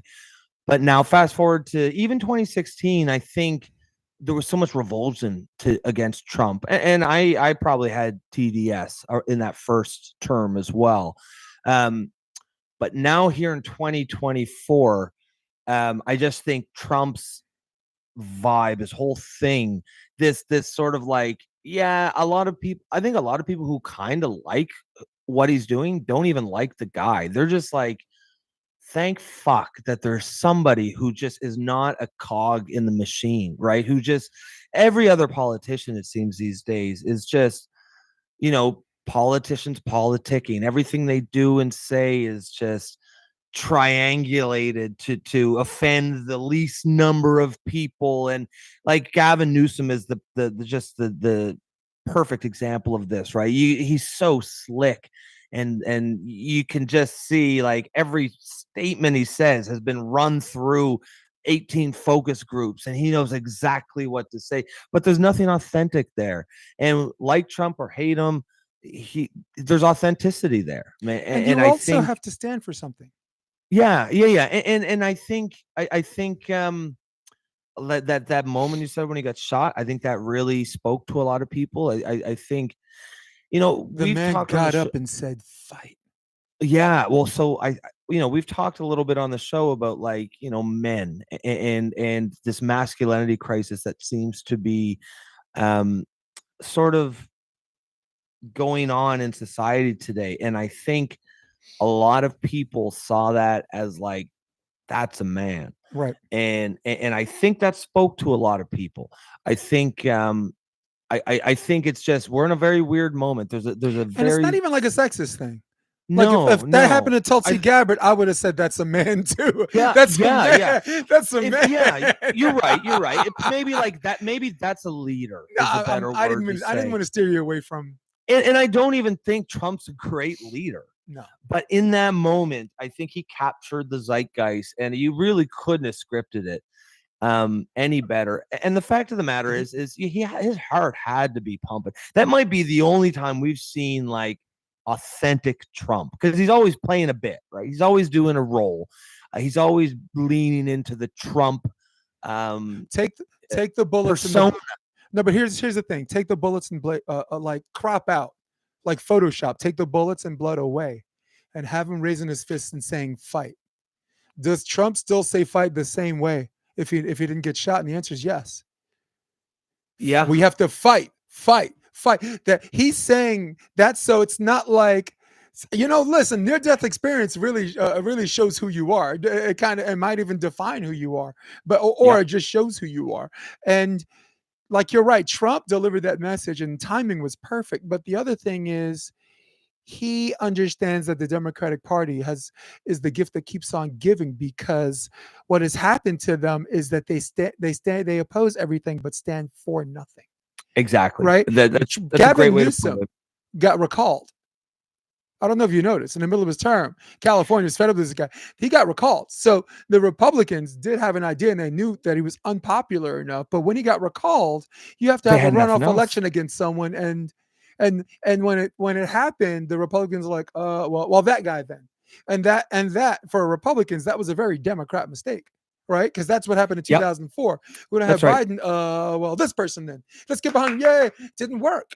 It didn't work, you know, and Hollywood, well, they're like the dog that finally caught the dog that finally caught the car, right? They had no idea what the fuck to do with it. Like, they're so busy chasing the car, they didn't know what to do with it when they caught it. You ever see Ghostbusters? Have I seen it? Like the old one or the new one? Bill Murray, the Ghostbusters. Yeah, oh yeah. Dan Aykroyd. Check it out. The beginning of the movie, they see the ghost in the library. Yeah. And they're like, wow, Vickman, look at that.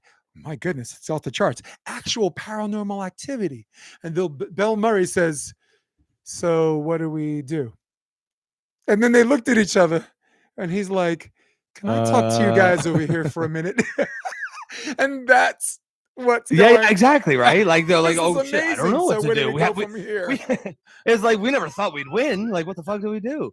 And in fact, I think that Trump was kind of like that in 2016. I don't think he knew he was going to win. Or I think he was shocked. He might have been the only one. Yeah. The only way he actually wins is a one-person belief system.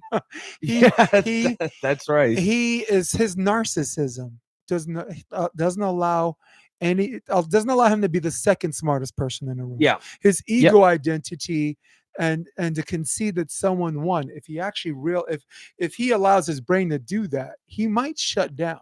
He might go fucking stoic or comatose. Even even on the game, the show. Yeah. He said the show was rigged when he didn't win the Emmy. So it's you have to understand. And I don't think that's the best combination for a president, but it's definitely how he won. And this whole existential threat thing, it's not going to work. It's worked 1 out of 3 times. You understand what I'm saying? Like, we might suck, but we're still better than him. It worked on me once. I voted for Biden. I voted for Biden because even though I was ahead of the game and I knew before all of y'all knew that nigga was a vegetable, I said to myself, even that version of Biden is still going to be better than Trump. The way this pandemic got handled, even that version of Biden, not the 2012 one that housed fucking Paul Ryan in the VP debate. I still picked that guy over Trump, but then I got this fear, and I'll let you get your thought for a minute, but this fear came over me because now the conspiracy's in. The conspiracy was he runs in 2024, he wins and gives it to Kamala. I argued with my wife. I argued with everybody. Oh, you're an agent. You're an agent. And I said, be honest with me. Look me in the eye and I'll know if you're fucking lying. If he wins, do you think he'll make it all 4 years? Not one of my friends on the left was said, absolutely, yes. Are you kidding? Like, even the most indoctrinated Democrat would when I asked them that question, it's for people at home, and I'm being real here, guys. When I asked them that question, what if he wins? If he wins, will Biden be there in 2028? And the best answer I heard out of all of those, I don't know. None of them said yes. So the fix was in. Oh, for sure. Like, there's no doubt. Sorry, it's gonna be her. I can remember you said something on the Political Orphans a couple weeks back, and I've actually repeated a few times myself, both on that show as well as just in real life, because I think it was exactly how I felt. I mean, I'm not American, so I didn't vote.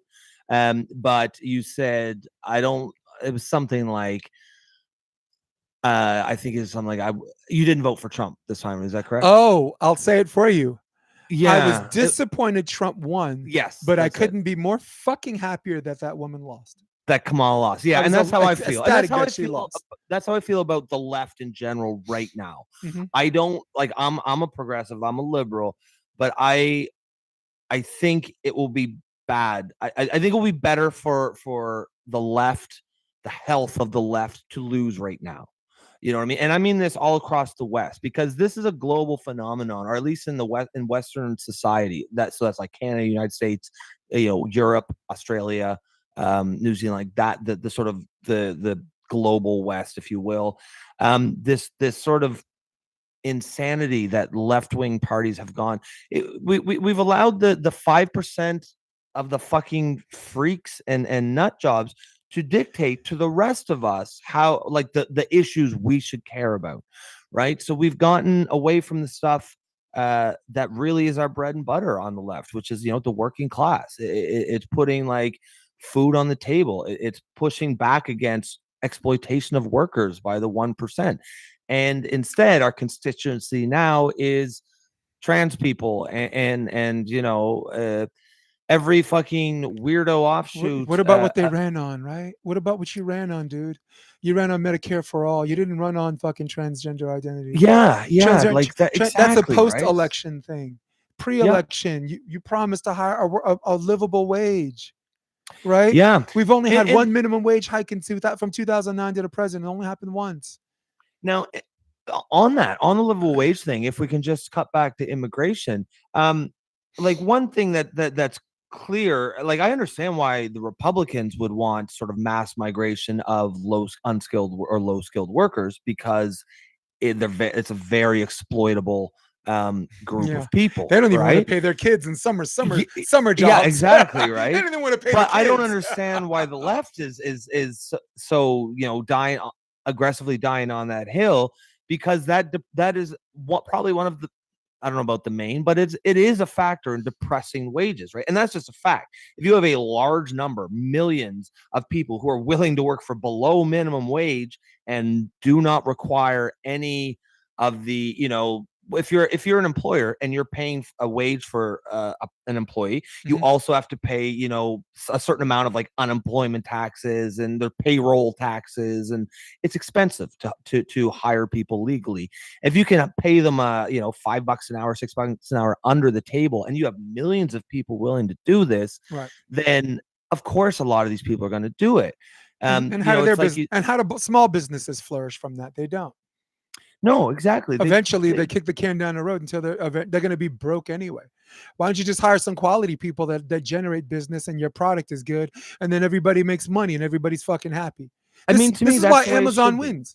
Yeah, like you see these stories of the farmers who are have their crops rotting in the fields now because all their workers are gone. Those people, I don't know about arrested, but they should be fucking fined. Like, so you're saying you're only hiring illegal people who couldn't work legally? Like that, to me, I understand it's on the left, like you kind of coming up against two forces. One is, right, at least lately, it seems like the left is all about just mass migration of any type, and that's fine. But they're also, at least they pay lip service to raising wages. And to me, I think those are often two opposing things. I think mass migration leads to lower wages, and that's not a knock on the migrants. But at the end of the day, this is all a head fake. Do you know why? Yeah. Because in the meantime, while everybody's arguing over minimum wage and immigrations and immigrants leaving and all this stuff, from 2021 to 2024, the largest transfer of wealth in the history of this country happened, right? And that largest transfer of wealth didn't happen from those guys going off the backs of immigrants. It was off of the backs of underpaid American workers, right? Amazon doesn't have a fucking immigration issue. Microsoft, like all of these companies that flourished, and in fact, the pandemic flourished even more. I felt like Amazon and like some of these delivery services and products and goods to buy were the ones that won. Right. And you know why they win? No doubt. Because these small businesses, they want to make money, but they have to be able to understand the product that they're selling, how it caters to the needs and the clientele they have. So you can get your cheap on, right? But if you're making baseball gloves and you forget to make baseball gloves for lefties, and I'm gonna just order my baseball glove on Amazon, I win. I use Q10 formula, skin Nivea skin moisturizer lotion, right? I went to 3 fucking CVS pharmacies, couldn't find it. I ordered it on Amazon, right? And so you're damn right I'm a fucking sellout. Do you know why? Because I click from one click away. I could get a Paul Mitchell product. I could get Trident Layers gum. I could get Brazil nuts by itself. And if these people want to compete against big business, immigration isn't their problem. Listening to the people in your community, like this, I got a mom and pop pop coffee shop that will always flourish for two reasons. One, they listen to their customers, and two, the sale of coffee the sale of coffee never goes out of business. Of course. Yeah. Right? You buy yourself a coffee maker, I'll give you 2 weeks. Yeah. I mean, I'm not a latte liberal, but I'm at the coffee shop a lot. Are you? Yeah. Well, I mean, that's where I get my work done. Yeah. What's Nico's always going on about you with lattes? I don't understand why, but I'm at Starbucks because my office is at home, and if I wake up and say I'm going to work right away, it's not going to happen. So if you leave the house, you get some air, you exercise, you get your day started. By the time you come back into your office, it's not recognized as your home, but your office. So every morning I watch you guys every morning. Yeah. From 9 to 10, and then then I gotta leave. But Political Orphans, that's our show. Just to plug that there, if anyone's out there listening and you like this conversation, we kind of we have these Jason's our Wednesday guest host with us. Guest contributor, baby. Yes, sir. So, but what else would you suggest that you think that can fix it? I understand we need they need better leadership, and maybe this leadership is aging, and the younger ones are not trustworthy. Like no one trusts Hakeem Jeffries. No, and I honestly, I think if you had to pick one solution, I think it's probably leadership. I mean, I think this all ends or starts and finishes with leadership. You know, you can blame the far left activists for dragging the left too far to like past the bounds of sanity. But the fact of the matter is the leaders that allowed it to go that way. You know, the 5% far left, they don't have the power to drag us there themselves. They needed the leaders to go. And I think what happened was the leaders were just, the DNC was just arrogant and smug. And they were convinced they had all the mainstream votes locked up. They had the black vote. They had the Hispanic vote. They have, when Biden gets a bigger percentage of the black vote than Harris does, you have a problem. That tells you something. And I think, I don't claim to know what was going on in the mind. That was the guy that said, if you don't vote for me, you ain't black. They had every reason not to vote for him, and he still got a bigger percentage. He really said that. He said, if you don't vote for me, you ain't black. Listen, where I grew up, I had friends that had texted me like, what the actual fuck did this dude just, what? A white dude from Pennsylvania who didn't debate against segregation as a junior senator. Like, if you don't vote for me, you ain't black.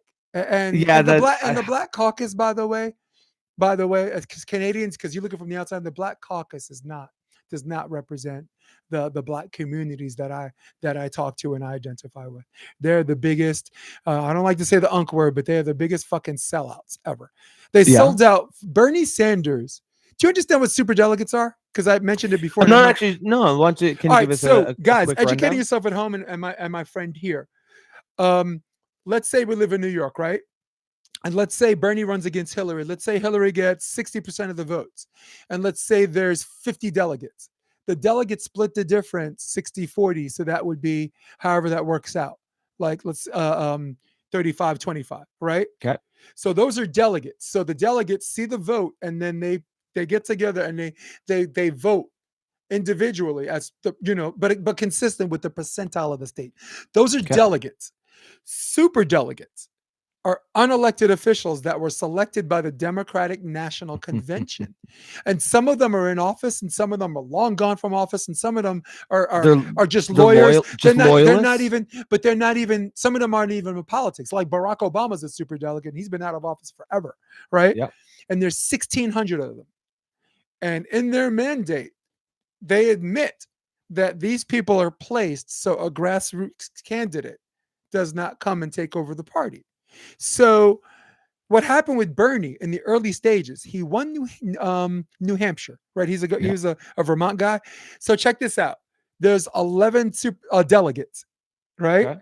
Yep. And he wins 7 to 5, right? In New Hampshire, the 11 delegates, 7-4. So that's this is in 2016. This is 2016. He wins 7-4, right? I'm just doing a hypothetical without the exact numbers. So there's 11 delegates. He wins 7-4, right? But they have 7 super delegates in the state. So Hillary wins 12-11. What a joke. What a joke, man. Like, you know, do the Republicans have a similar system? No. They don't. No. Well, and in fact, 4 of their biggest states are not percentage. Remember, I tell you percentage and division.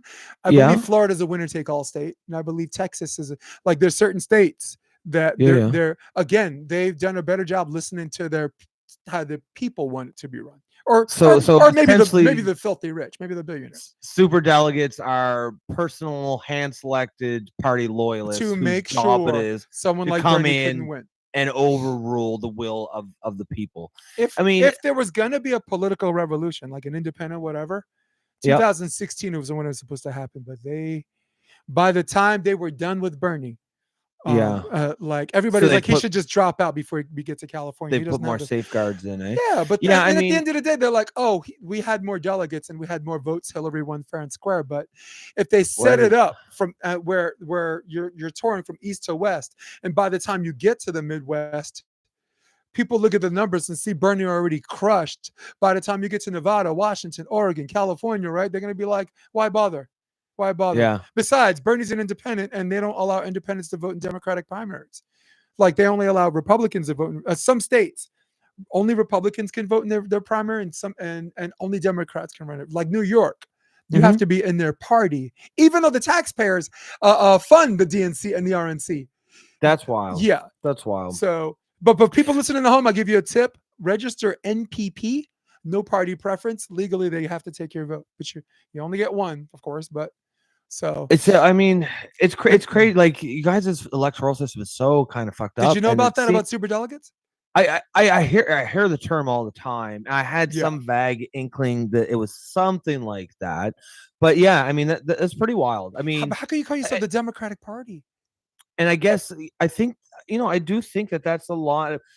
That's probably at the heart of what the problem is. So because I feel like they've locked up the 70% of the normie vote, if you want to call it that, the same people who are just kind of they're not like hyper political people. They're just regular Democrats, right? Because most people are not. Most people don't really give a shit. They'll vote every 4 years based on who they like, and it's usually going to be the same party every year. Like Hermosa Beach is like that. Yeah, but they're not out there getting into the nitty gritty and really going out there advocating. And so I guess the Democrats probably figured, okay, well, we've got this 70% of just the normal people locked up because of this super delegate system. So now we just have to focus on the 20% that are just loud as fuck, like batshit crazy activists. And so they actually went to meet them because I guess they probably felt they had to, they didn't have them locked up. And you get what we see here now. We have an entire party of what is essentially half the country, and has positions that are completely out of step with what their own constituents want. Like if you look at the polling, like we talked about earlier about like on transgender things, if you ask the polling where it's like, do you believe in trans rights, that polls like 70 or 80%. Of course, we believe it. Yeah, of course, right? And even if someone like me, it's America, who's very gender critical, I still don't want transgender people to be discriminated against in the housing and job market. But what the trans activists, their version of trans rights is, to allow men to play in women's sports, to allow male rapists to be placed in women's prisons. And that is not what most people believe trans rights are. If you actually strip those out and ask that exact question, do you believe people born as male should be allowed to play? That it flips completely. Then it's like an 80-20 issue. And the vote changes. That's right. Completely.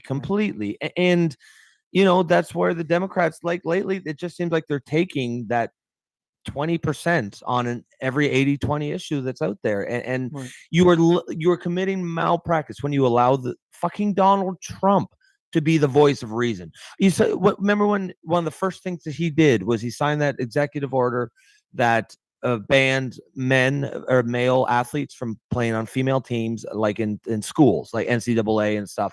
And the photo op was him surrounded by girls and women smiling, and it was just, you couldn't have scripted a better photo op. Like, it allowed them thanking President Trump for defending their rights.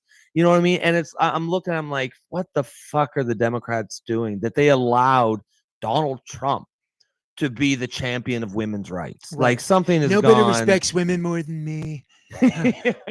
He said that at the debate with Hillary, and the moderator was like, oh, please. Like, the crowd was laughing. The crowd, he's like, please, silence. Nobody respects women more than me. And it's laughable because everyone knows he doesn't, right? Everyone knows. No, but that's a default thing he does. Nobody's hair is better than me. Like, this golf course is it's the best golf course you've ever seen. I have a sports team. It's the best sports team ever. Right. So it's a default thing in his limbic brain. We saw a clip on the orphans the other day, and he was talking about the tariffs. Of course, he's like, we don't need anything from Canada. We don't need their cheese. We've got tremendous trees. Tremendous trees. The best cheese you've ever seen. The best tree. So I don't know. I politically and ideologically, I feel compelled to oppose Donald Trump on a lot of issues, and I do not think he has a temperament to be president. But just as a man who's just sort of sick to death of all the bullshit in politics today, part of me that wants to like him, part of me that like will see some of the stuff that he does. And I'm like, oh, fuck, just somebody and you know calling it like it is. Yes. And you know what happens when you separate feelings from actual facts and historical context? Conversations are better. Conversations get somewhere, right? Like, if you say Trump's coming after everybody that opposed him, right? That's true, but it's also false. Yeah. I mean, we just gave each other 4 examples. Like, his own VP called him Hitler. Tulsi Gabbard, who said he was a pimp for the Saudis. Yeah, RFK obviously. Who called him an existential threat? Yeah, and Elon Rubio, Musk called him a petulant child. He says, I'm voting for Biden. Elon Musk said, I'm voting for Biden in 2020 because that's who we voted for. He said because Trump is a petulant child, and those 3 Democrats.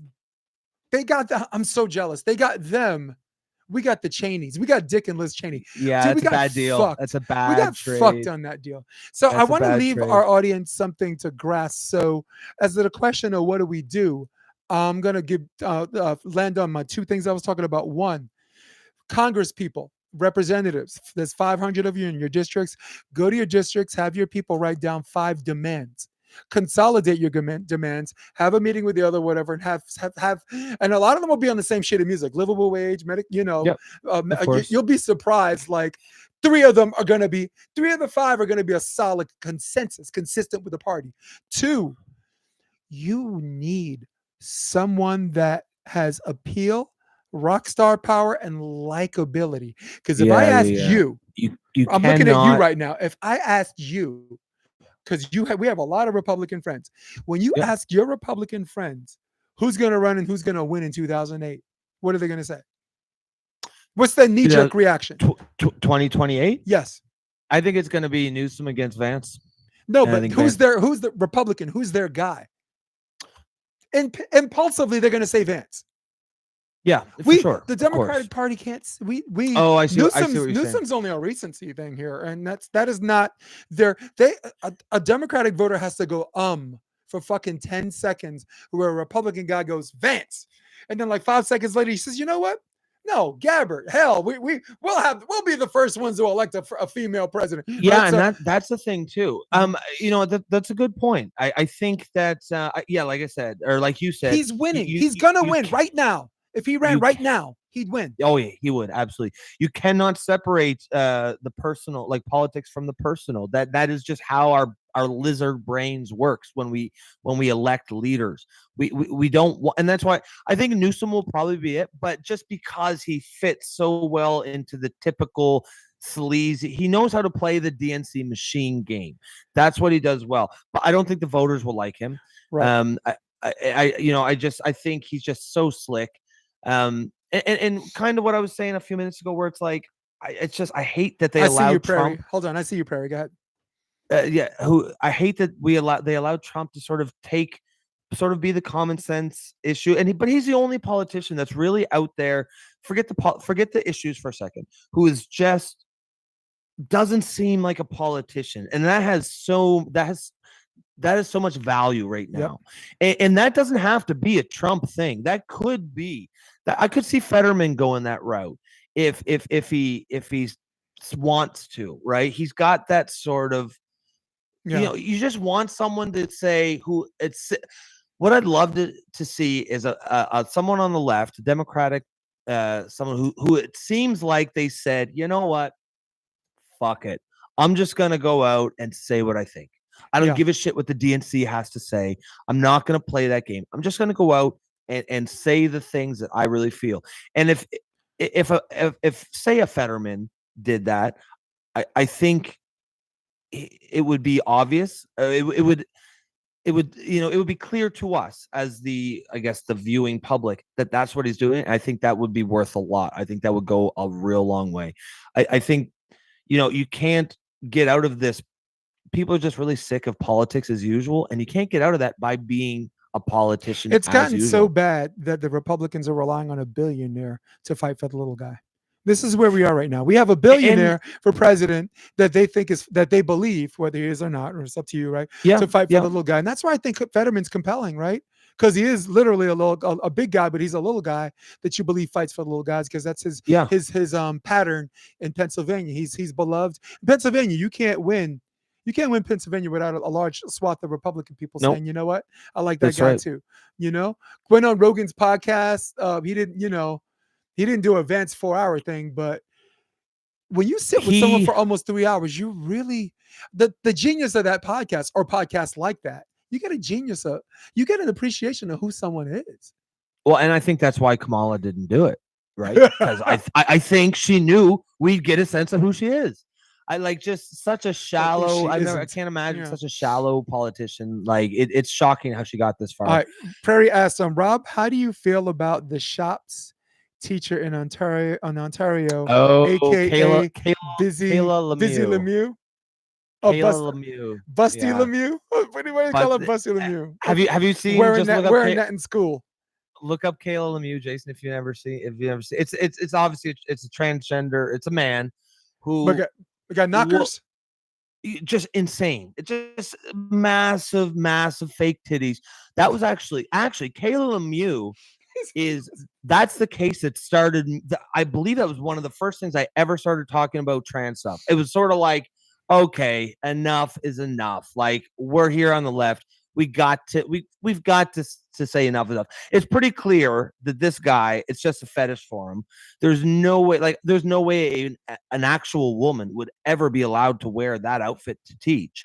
But there's this attitude lately where, there's a funny Family Guy clip where there's a trans woman sitting at a bar watching porn, and the bartender's like, oh, ma'am, you're not allowed to watch porn at the bar. And the guy looks up and goes, it's okay, I'm transgender. And the bartender goes, oh, sorry, you're transgender? Well, that's okay. Just do whatever you want then. Oh, here it is. It's funny just because. Oh my God. Yeah. Here's Kayla Lemieux. Get the fuck out of here. You gotta be shitting me. He wore that to school to teach shop class. And now I don't care what you say, that is not gender identity.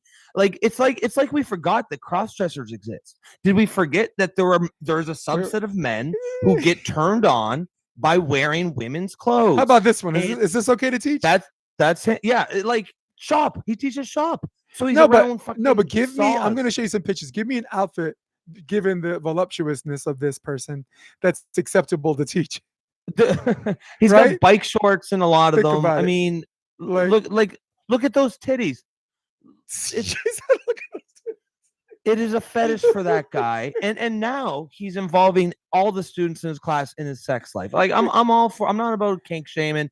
You want to wear whatever you want in the privacy. But you ain't going to see him at an old age home. Yeah, there's no doubt about that. It's just that was the issue that actually, as a Canadian, that sort of got through my consciousness that Okay, there's something going on with the trans thing that's not just about let's just call them she, her, or call them women because it makes them feel better. It isn't my argument is not that all trans people are perverts or predators. That's all I'm talking about. But what is clear is that there are some predators out there and some perverts out there who have realized that right now society has made a sacred case out of trans people, and anytime society makes a sacred case, there are some predators who will go into that. A good example is Catholic priests. Yep. I have an oppositional question for you, though.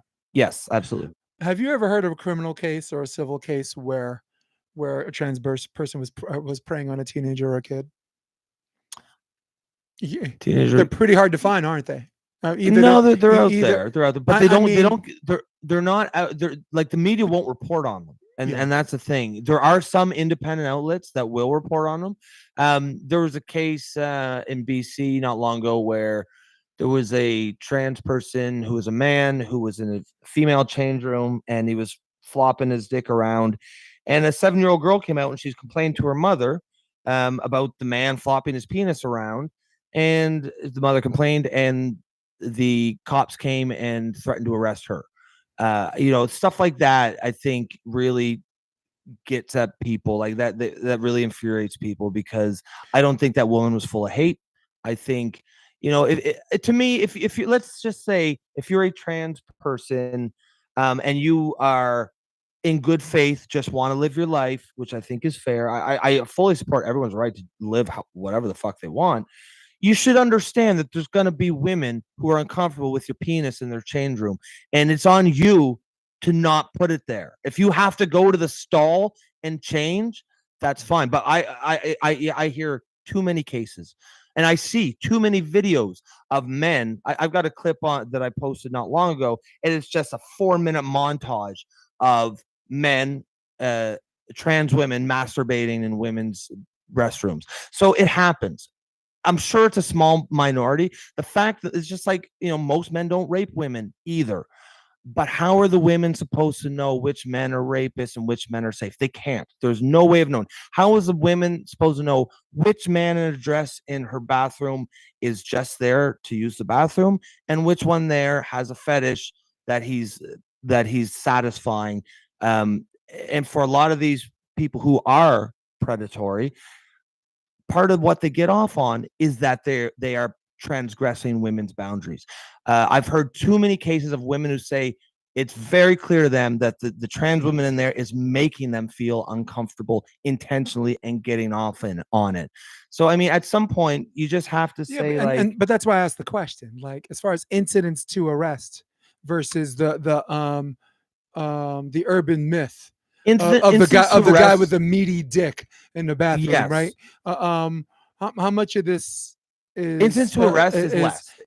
Leads to like an epidemic. And this is where I think the conversation of the meeting of the mind should happen, right? Yep. Because are there a bunch of videos that are all compiled to that are the straw man fallacy to sensationalization, or is it one of those things where these guys pretend it never happens and they know it happens and they're lying their fucking ass off, and that's why it was an important question. And it's weird. All of the podcasts I listen to, we're probably the first 2 people to ask each other that question. Right? Yeah, and it's fair. Isn't it bizarre that we it's the first time we've ever had to raise that question? Yep. I think, and I think it's a fair point, and I think that the truth probably again lies somewhere in that middle. I think it isn't as much as probably like people on the right wing would say. I do not think that there's roving gangs of trans people who are just going out looking to be predatory, but it absolutely happens quite a bit more than the left will admit as well. And at some point, you just have to like right.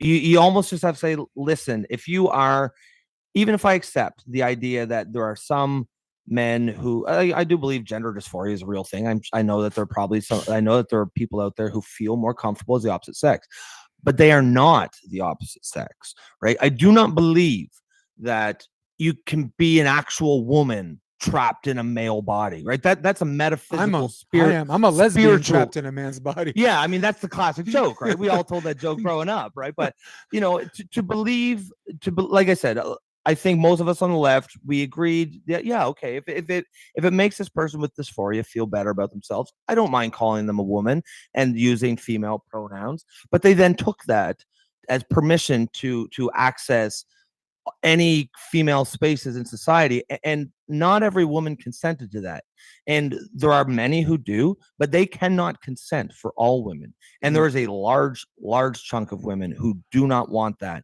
And at some point you just have to say, life isn't always fair. If you were born as a male and you really want to be a female, that's unfortunate, and I do not think you should be discriminated against in the housing and job markets, right? But that is not, it is not women's job to make you feel better about yourself. Here's where the gender dysphoria happens, though. And you stumbled onto something really, really cool right now that we're going to use just enough time to talk about. Yeah.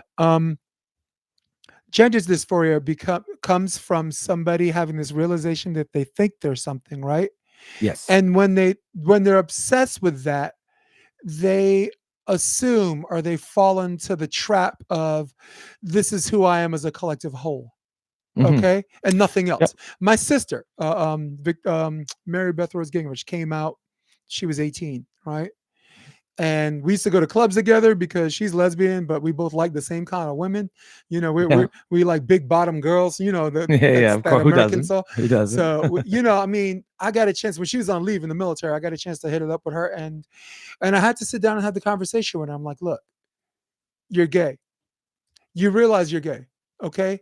I get that. We get that. But what I don't want you to forget is that you're Mary Beth. You're a caring person. You're a soldier. You're a student. It's not your whole identity, and right? You're also gay. So yes. I think the gender dysphoria, the term, and I'm not going to pretend to be an expert on it, but as a guy who is an expert on being a person first, before you're gay, before you're straight, before you're anything else.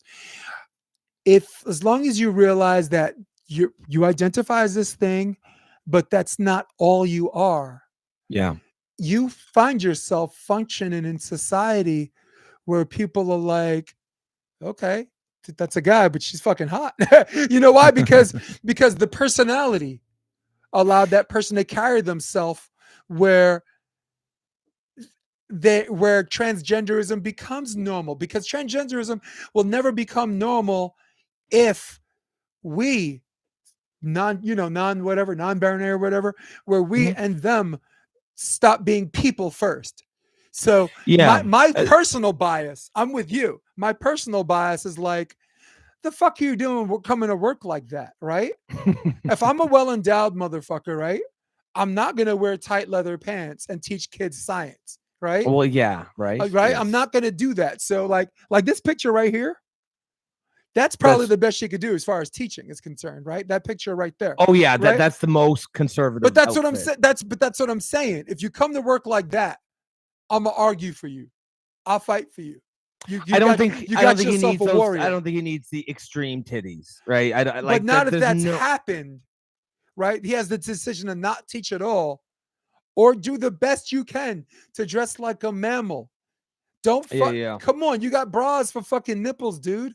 Why do you? I should not, even if you're a woman. I don't think a woman wants me to know that they have nipples the size of pencil erasers, right?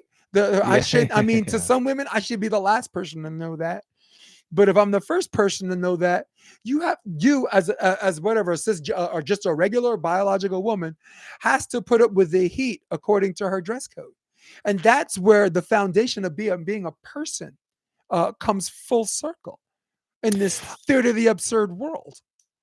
I think it's good that you brought that up, because it allows us to talk a little bit of a nuance about it. I actually think a lot of some of the biggest victims, I think, of the ideology of transgender are trans people themselves, because a huge chunk of it is exactly the opposite of what you're talking about. It is insisting that your only identity is this trans aspect of it. And I think it's impossible for those people who believe that or think that way to ever thrive in society. Just like it would be impossible for anybody to thrive if they only have one tiny thing as their entire identity. And I told my sister, be careful. Like, she's 18, I'm 36 or whatever at the time, and she just got back from Afghanistan, like her first tour, and she's kind of like got that dude thing going on. Like, Yeah. She likes to wear the baggy pants, and she likes her girls are dressed up sexy. As far as that type of gay person, or if that is a stereotype or a type.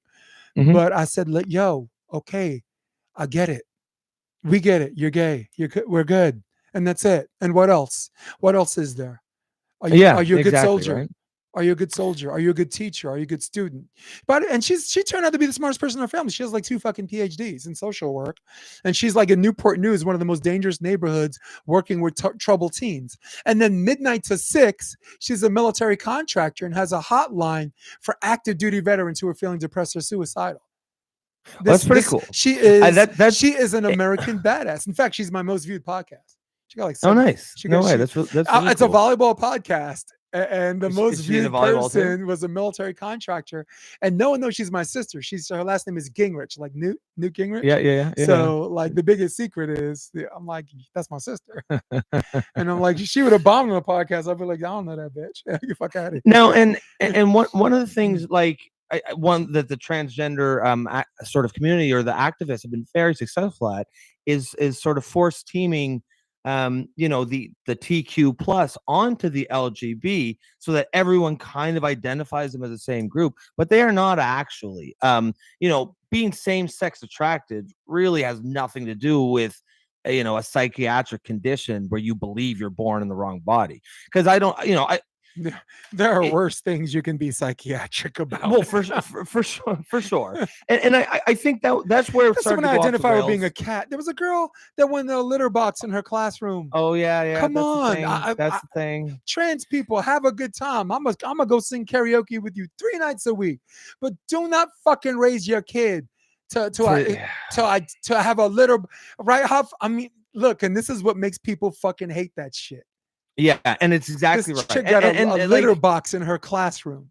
But it's all connected. Like, once you start to get down the road that humans can change, I think what most people on the left thought is that it was a psychiatric condition and made them feel better, and we all like to be kind. But it turns out that in the last couple of years, we've realized that actually what we're expected to believe is that is not a man who feels better when he lives as a woman. That is an actual woman trapped inside a man's body. So you have to believe in the almost religious belief in that human beings have a gender soul, and this gender soul is sometimes different and separate from our physical sexed body, and that sometimes this soul has a different sex than our sexed body. And I don't believe that. That's a nonsense belief. I don't either, but who cares? It's a religious belief, and if you want to believe it, who cares? By all means. Everybody, leave everybody else alone. But we are expected to believe it, or we are transphobic bigots, according to liberal orthodoxy today.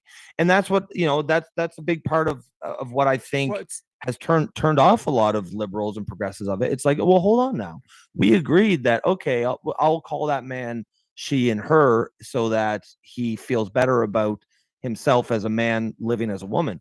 I don't believe that is a woman, a literal woman. That's what we're expected to believe. And once you start to go down that road, when you believe that, human beings you can actually be a real female trapped in a man's body, then of course you can be a cat trapped in a human's body. Of course you can be whatever I believe, and this is where I think it gets even deeper than it's not just about men and women's bathrooms. It's about, truth still matters. Like, human beings, we need to have an anchor of reality to tether ourselves to. And if we don't, psychologically, we don't do well. We drift off into just some really crazy shit.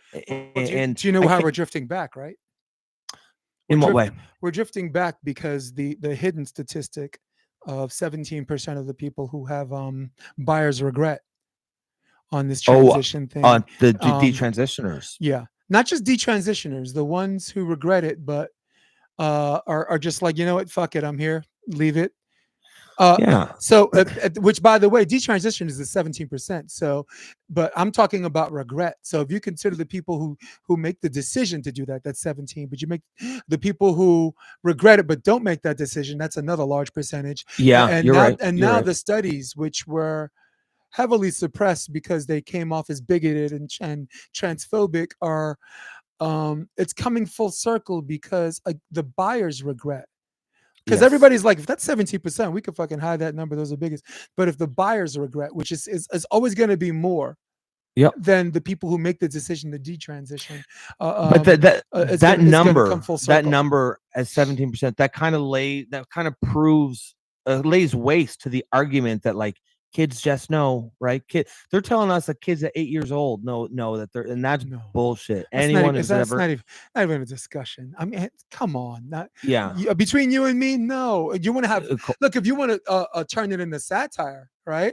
Yeah, like you're right. I would love my kid to have happy hour with me, but you know what? She's not legal drinking age. Why? Because we think she's too young to drink because she don't know better, right? My kids are signed up for the military, right? Wound up in Afghanistan. Couldn't go in the military. She is 18 unless I co-sign. You know why parents need to co-sign until the kids are 18? Because we knew the kid's psychological brain, even because if their bodies kids don't fucking know. They don't They're fucking kids. know better.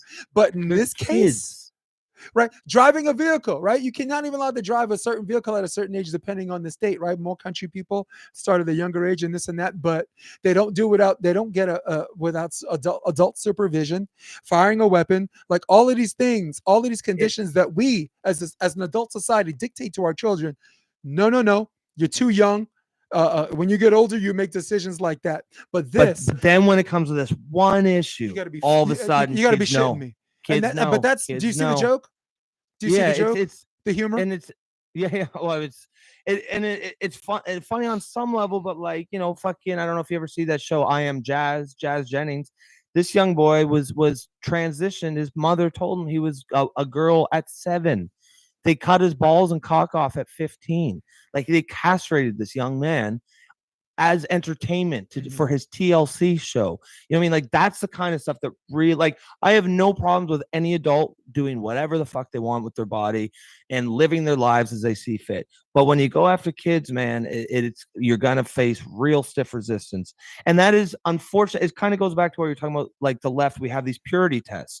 You could, like, even as a liberal, if I just to say that, okay, I support trans people's right, adults do whatever they want, but I don't think you should trans kids. I'm a bigot, right? I'm full of hate, I'm a transphobe. And at some places you just have to accept we are. Oh yeah. No, that word. I just told you my bigotries at all. At the beginning of this podcast, I have a lot of bigotries, but I admit it, and I don't snub people from doing. I wouldn't even call it bigotries. Like I like biases, I think is a better word. We all have our biases, of course, and I think if we're aware of them, I think it's not really a problem. No, because self-awareness doesn't impact how those other people live their lives.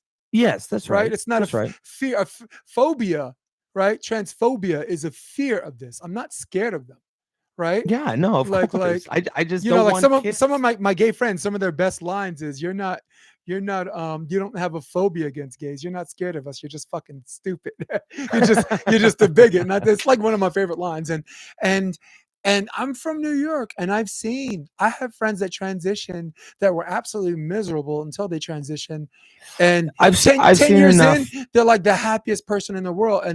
But then that's the people everyone talks about. But in the same zip code. No, but in the same zip code, I have someone that trans whatever, and pretended they were happy. Yes. Because they're in a community where if they didn't, they're out. You were fucking out, right? And a lot of these kids are vulnerable, right? It's bad, dude. And people think that's a fake thing. No, that's a real thing, dude. That's a real thing. And you will hear that from detransitioners all the time. There's a couple common threads between the kids who are transitions. Autism, huge. Like 40 or 50% are autistic. And again, when you realize why, the fact is people who are autistic, especially teenagers, are uniquely susceptible to the message that there's something wrong with their bodies. They are uniquely uncomfortable in their bodies, especially at that age. And I don't use the word evil much, but to tell a 15-year-old autistic kid that they're uncomfortable because they're actually born in the wrong body. And here's the solution. We'll cut your breasts off. We'll put you on testosterone. The other thing, childhood sexual abuse among female to male is off the charts. I had a nurse practitioner that I spoke with on my own side show, the Alt Left podcast last week. Right. And we talked about this. And I said, in my experience, anecdotally, it's like 80%. She says higher. She said in her like direct clinical experience, she says probably closer. Oh, you're talking about clinical. Oh, thank God. Whew. Yeah.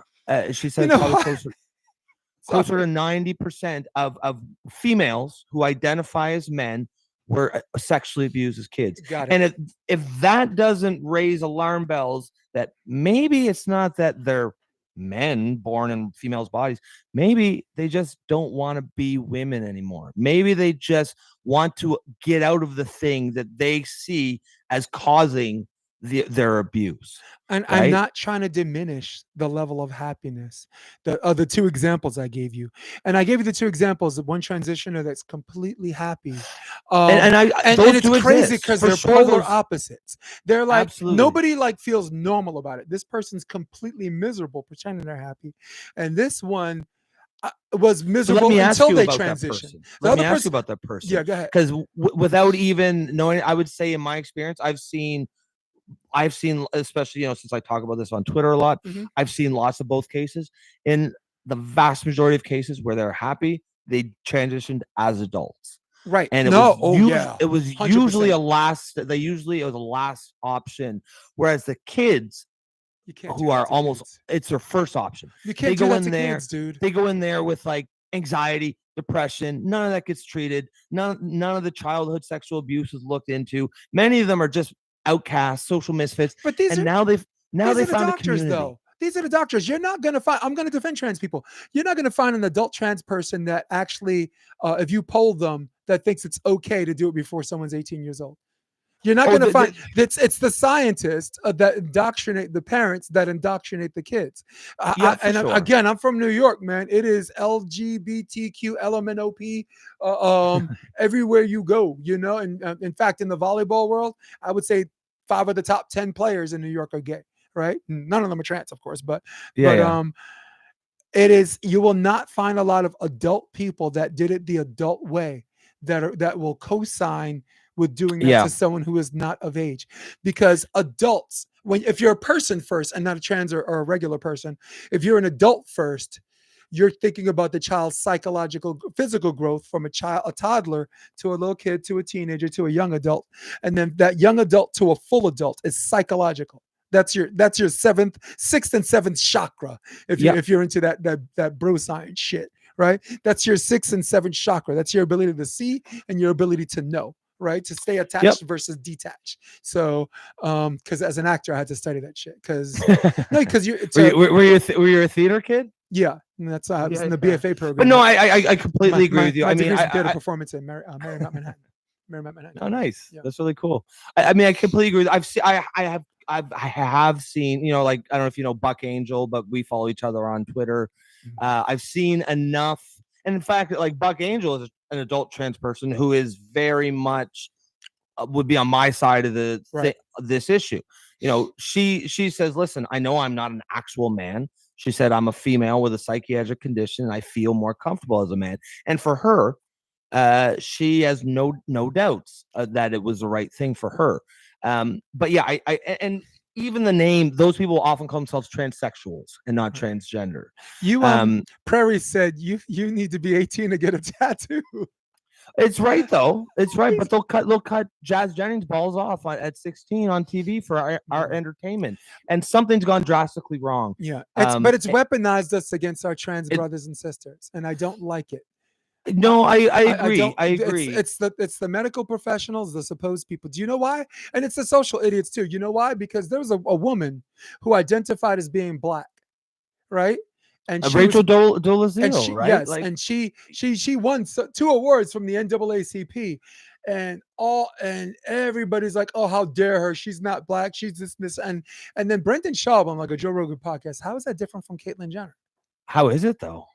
Well, their escape. Well, they moved the goalpost saying this person lied about it. But that's not the argument. The original No. argument before people moved the honesty goalpost was, how do you identify it? Well, the fact of the matter if they're going to argue that as a foundation, I don't think they get to move the goalpost of someone hiding it.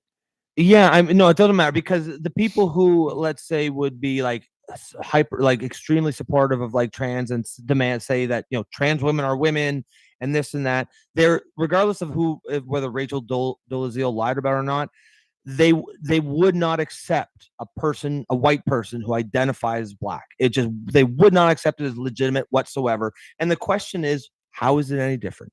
Right? Yeah. It's someone who is identifying as something that they are not.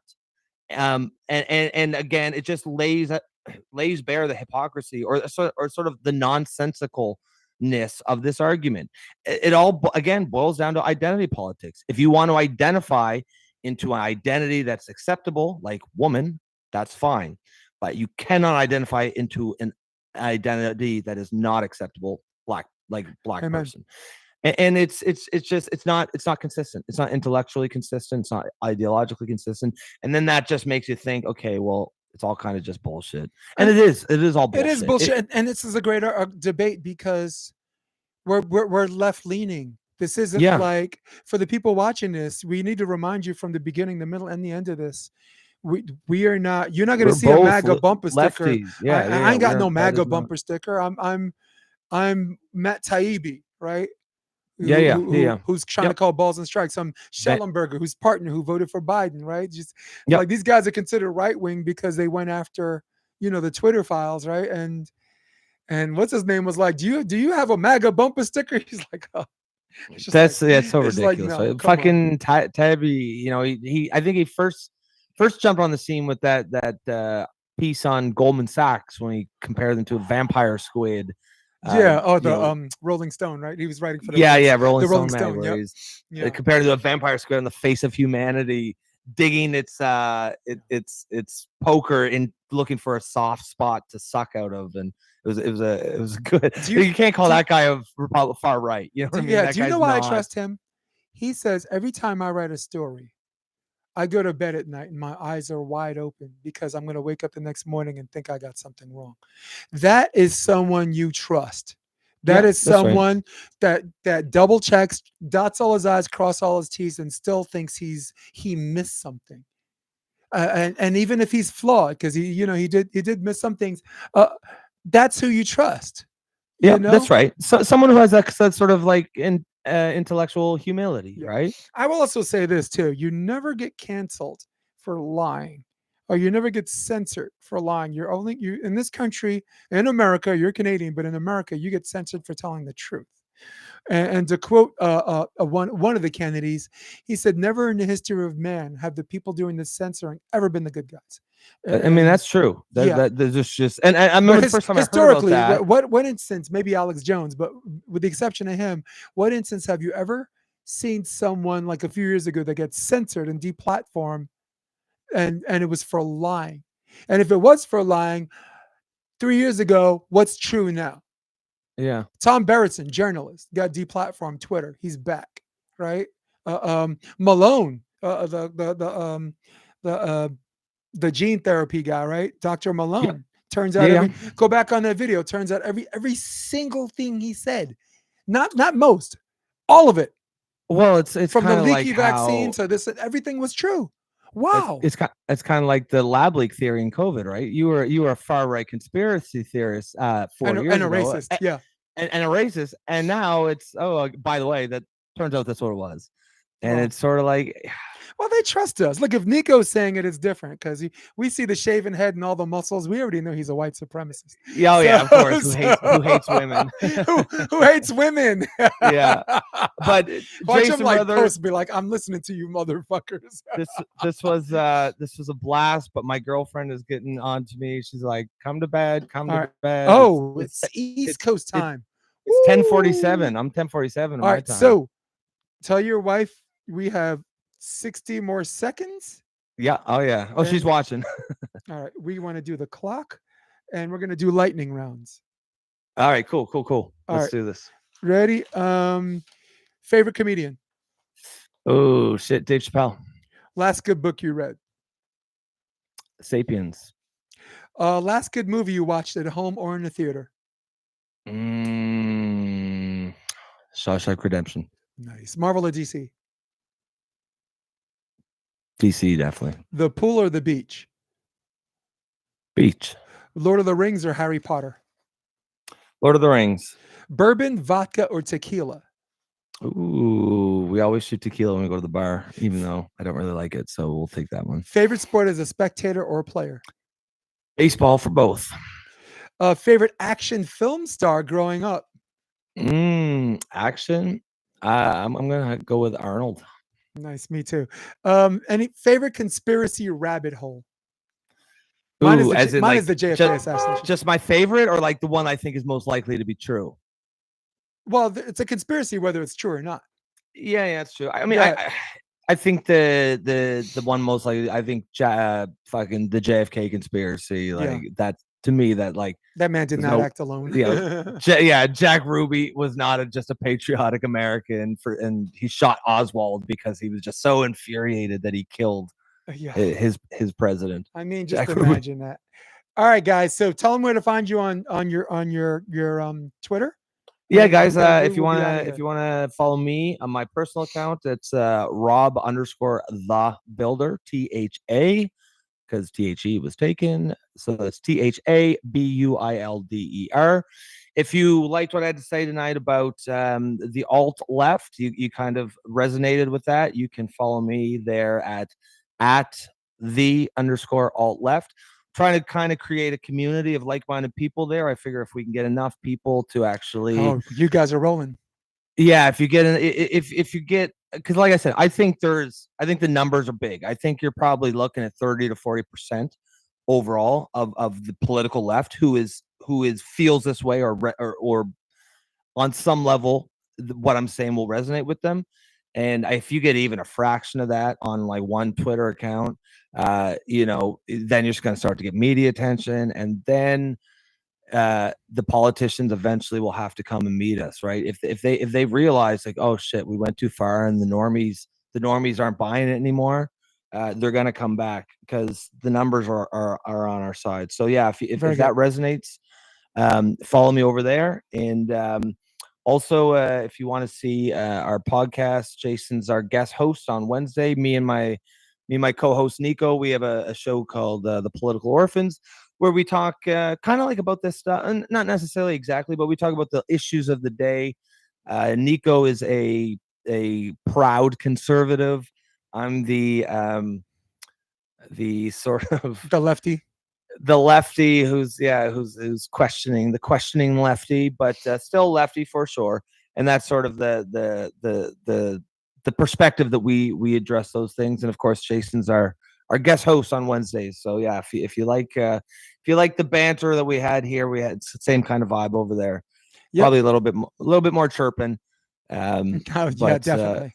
You got to be prepare for some Nico's misogyny. He hates women and white supremacists. So. Well, Rob might love you, but I don't love you guys. Okay. In fact, we're out of here. So just remember 3 things. Oswald did act alone. Vaccines are safe and effective. Okay. Here, let me, there it is. And the tinfoil hat is real, people. Yeah. Robert Ambrose. I'm Jason DeBillius. I'm going to hit my music. Stay with me. And we are out of here.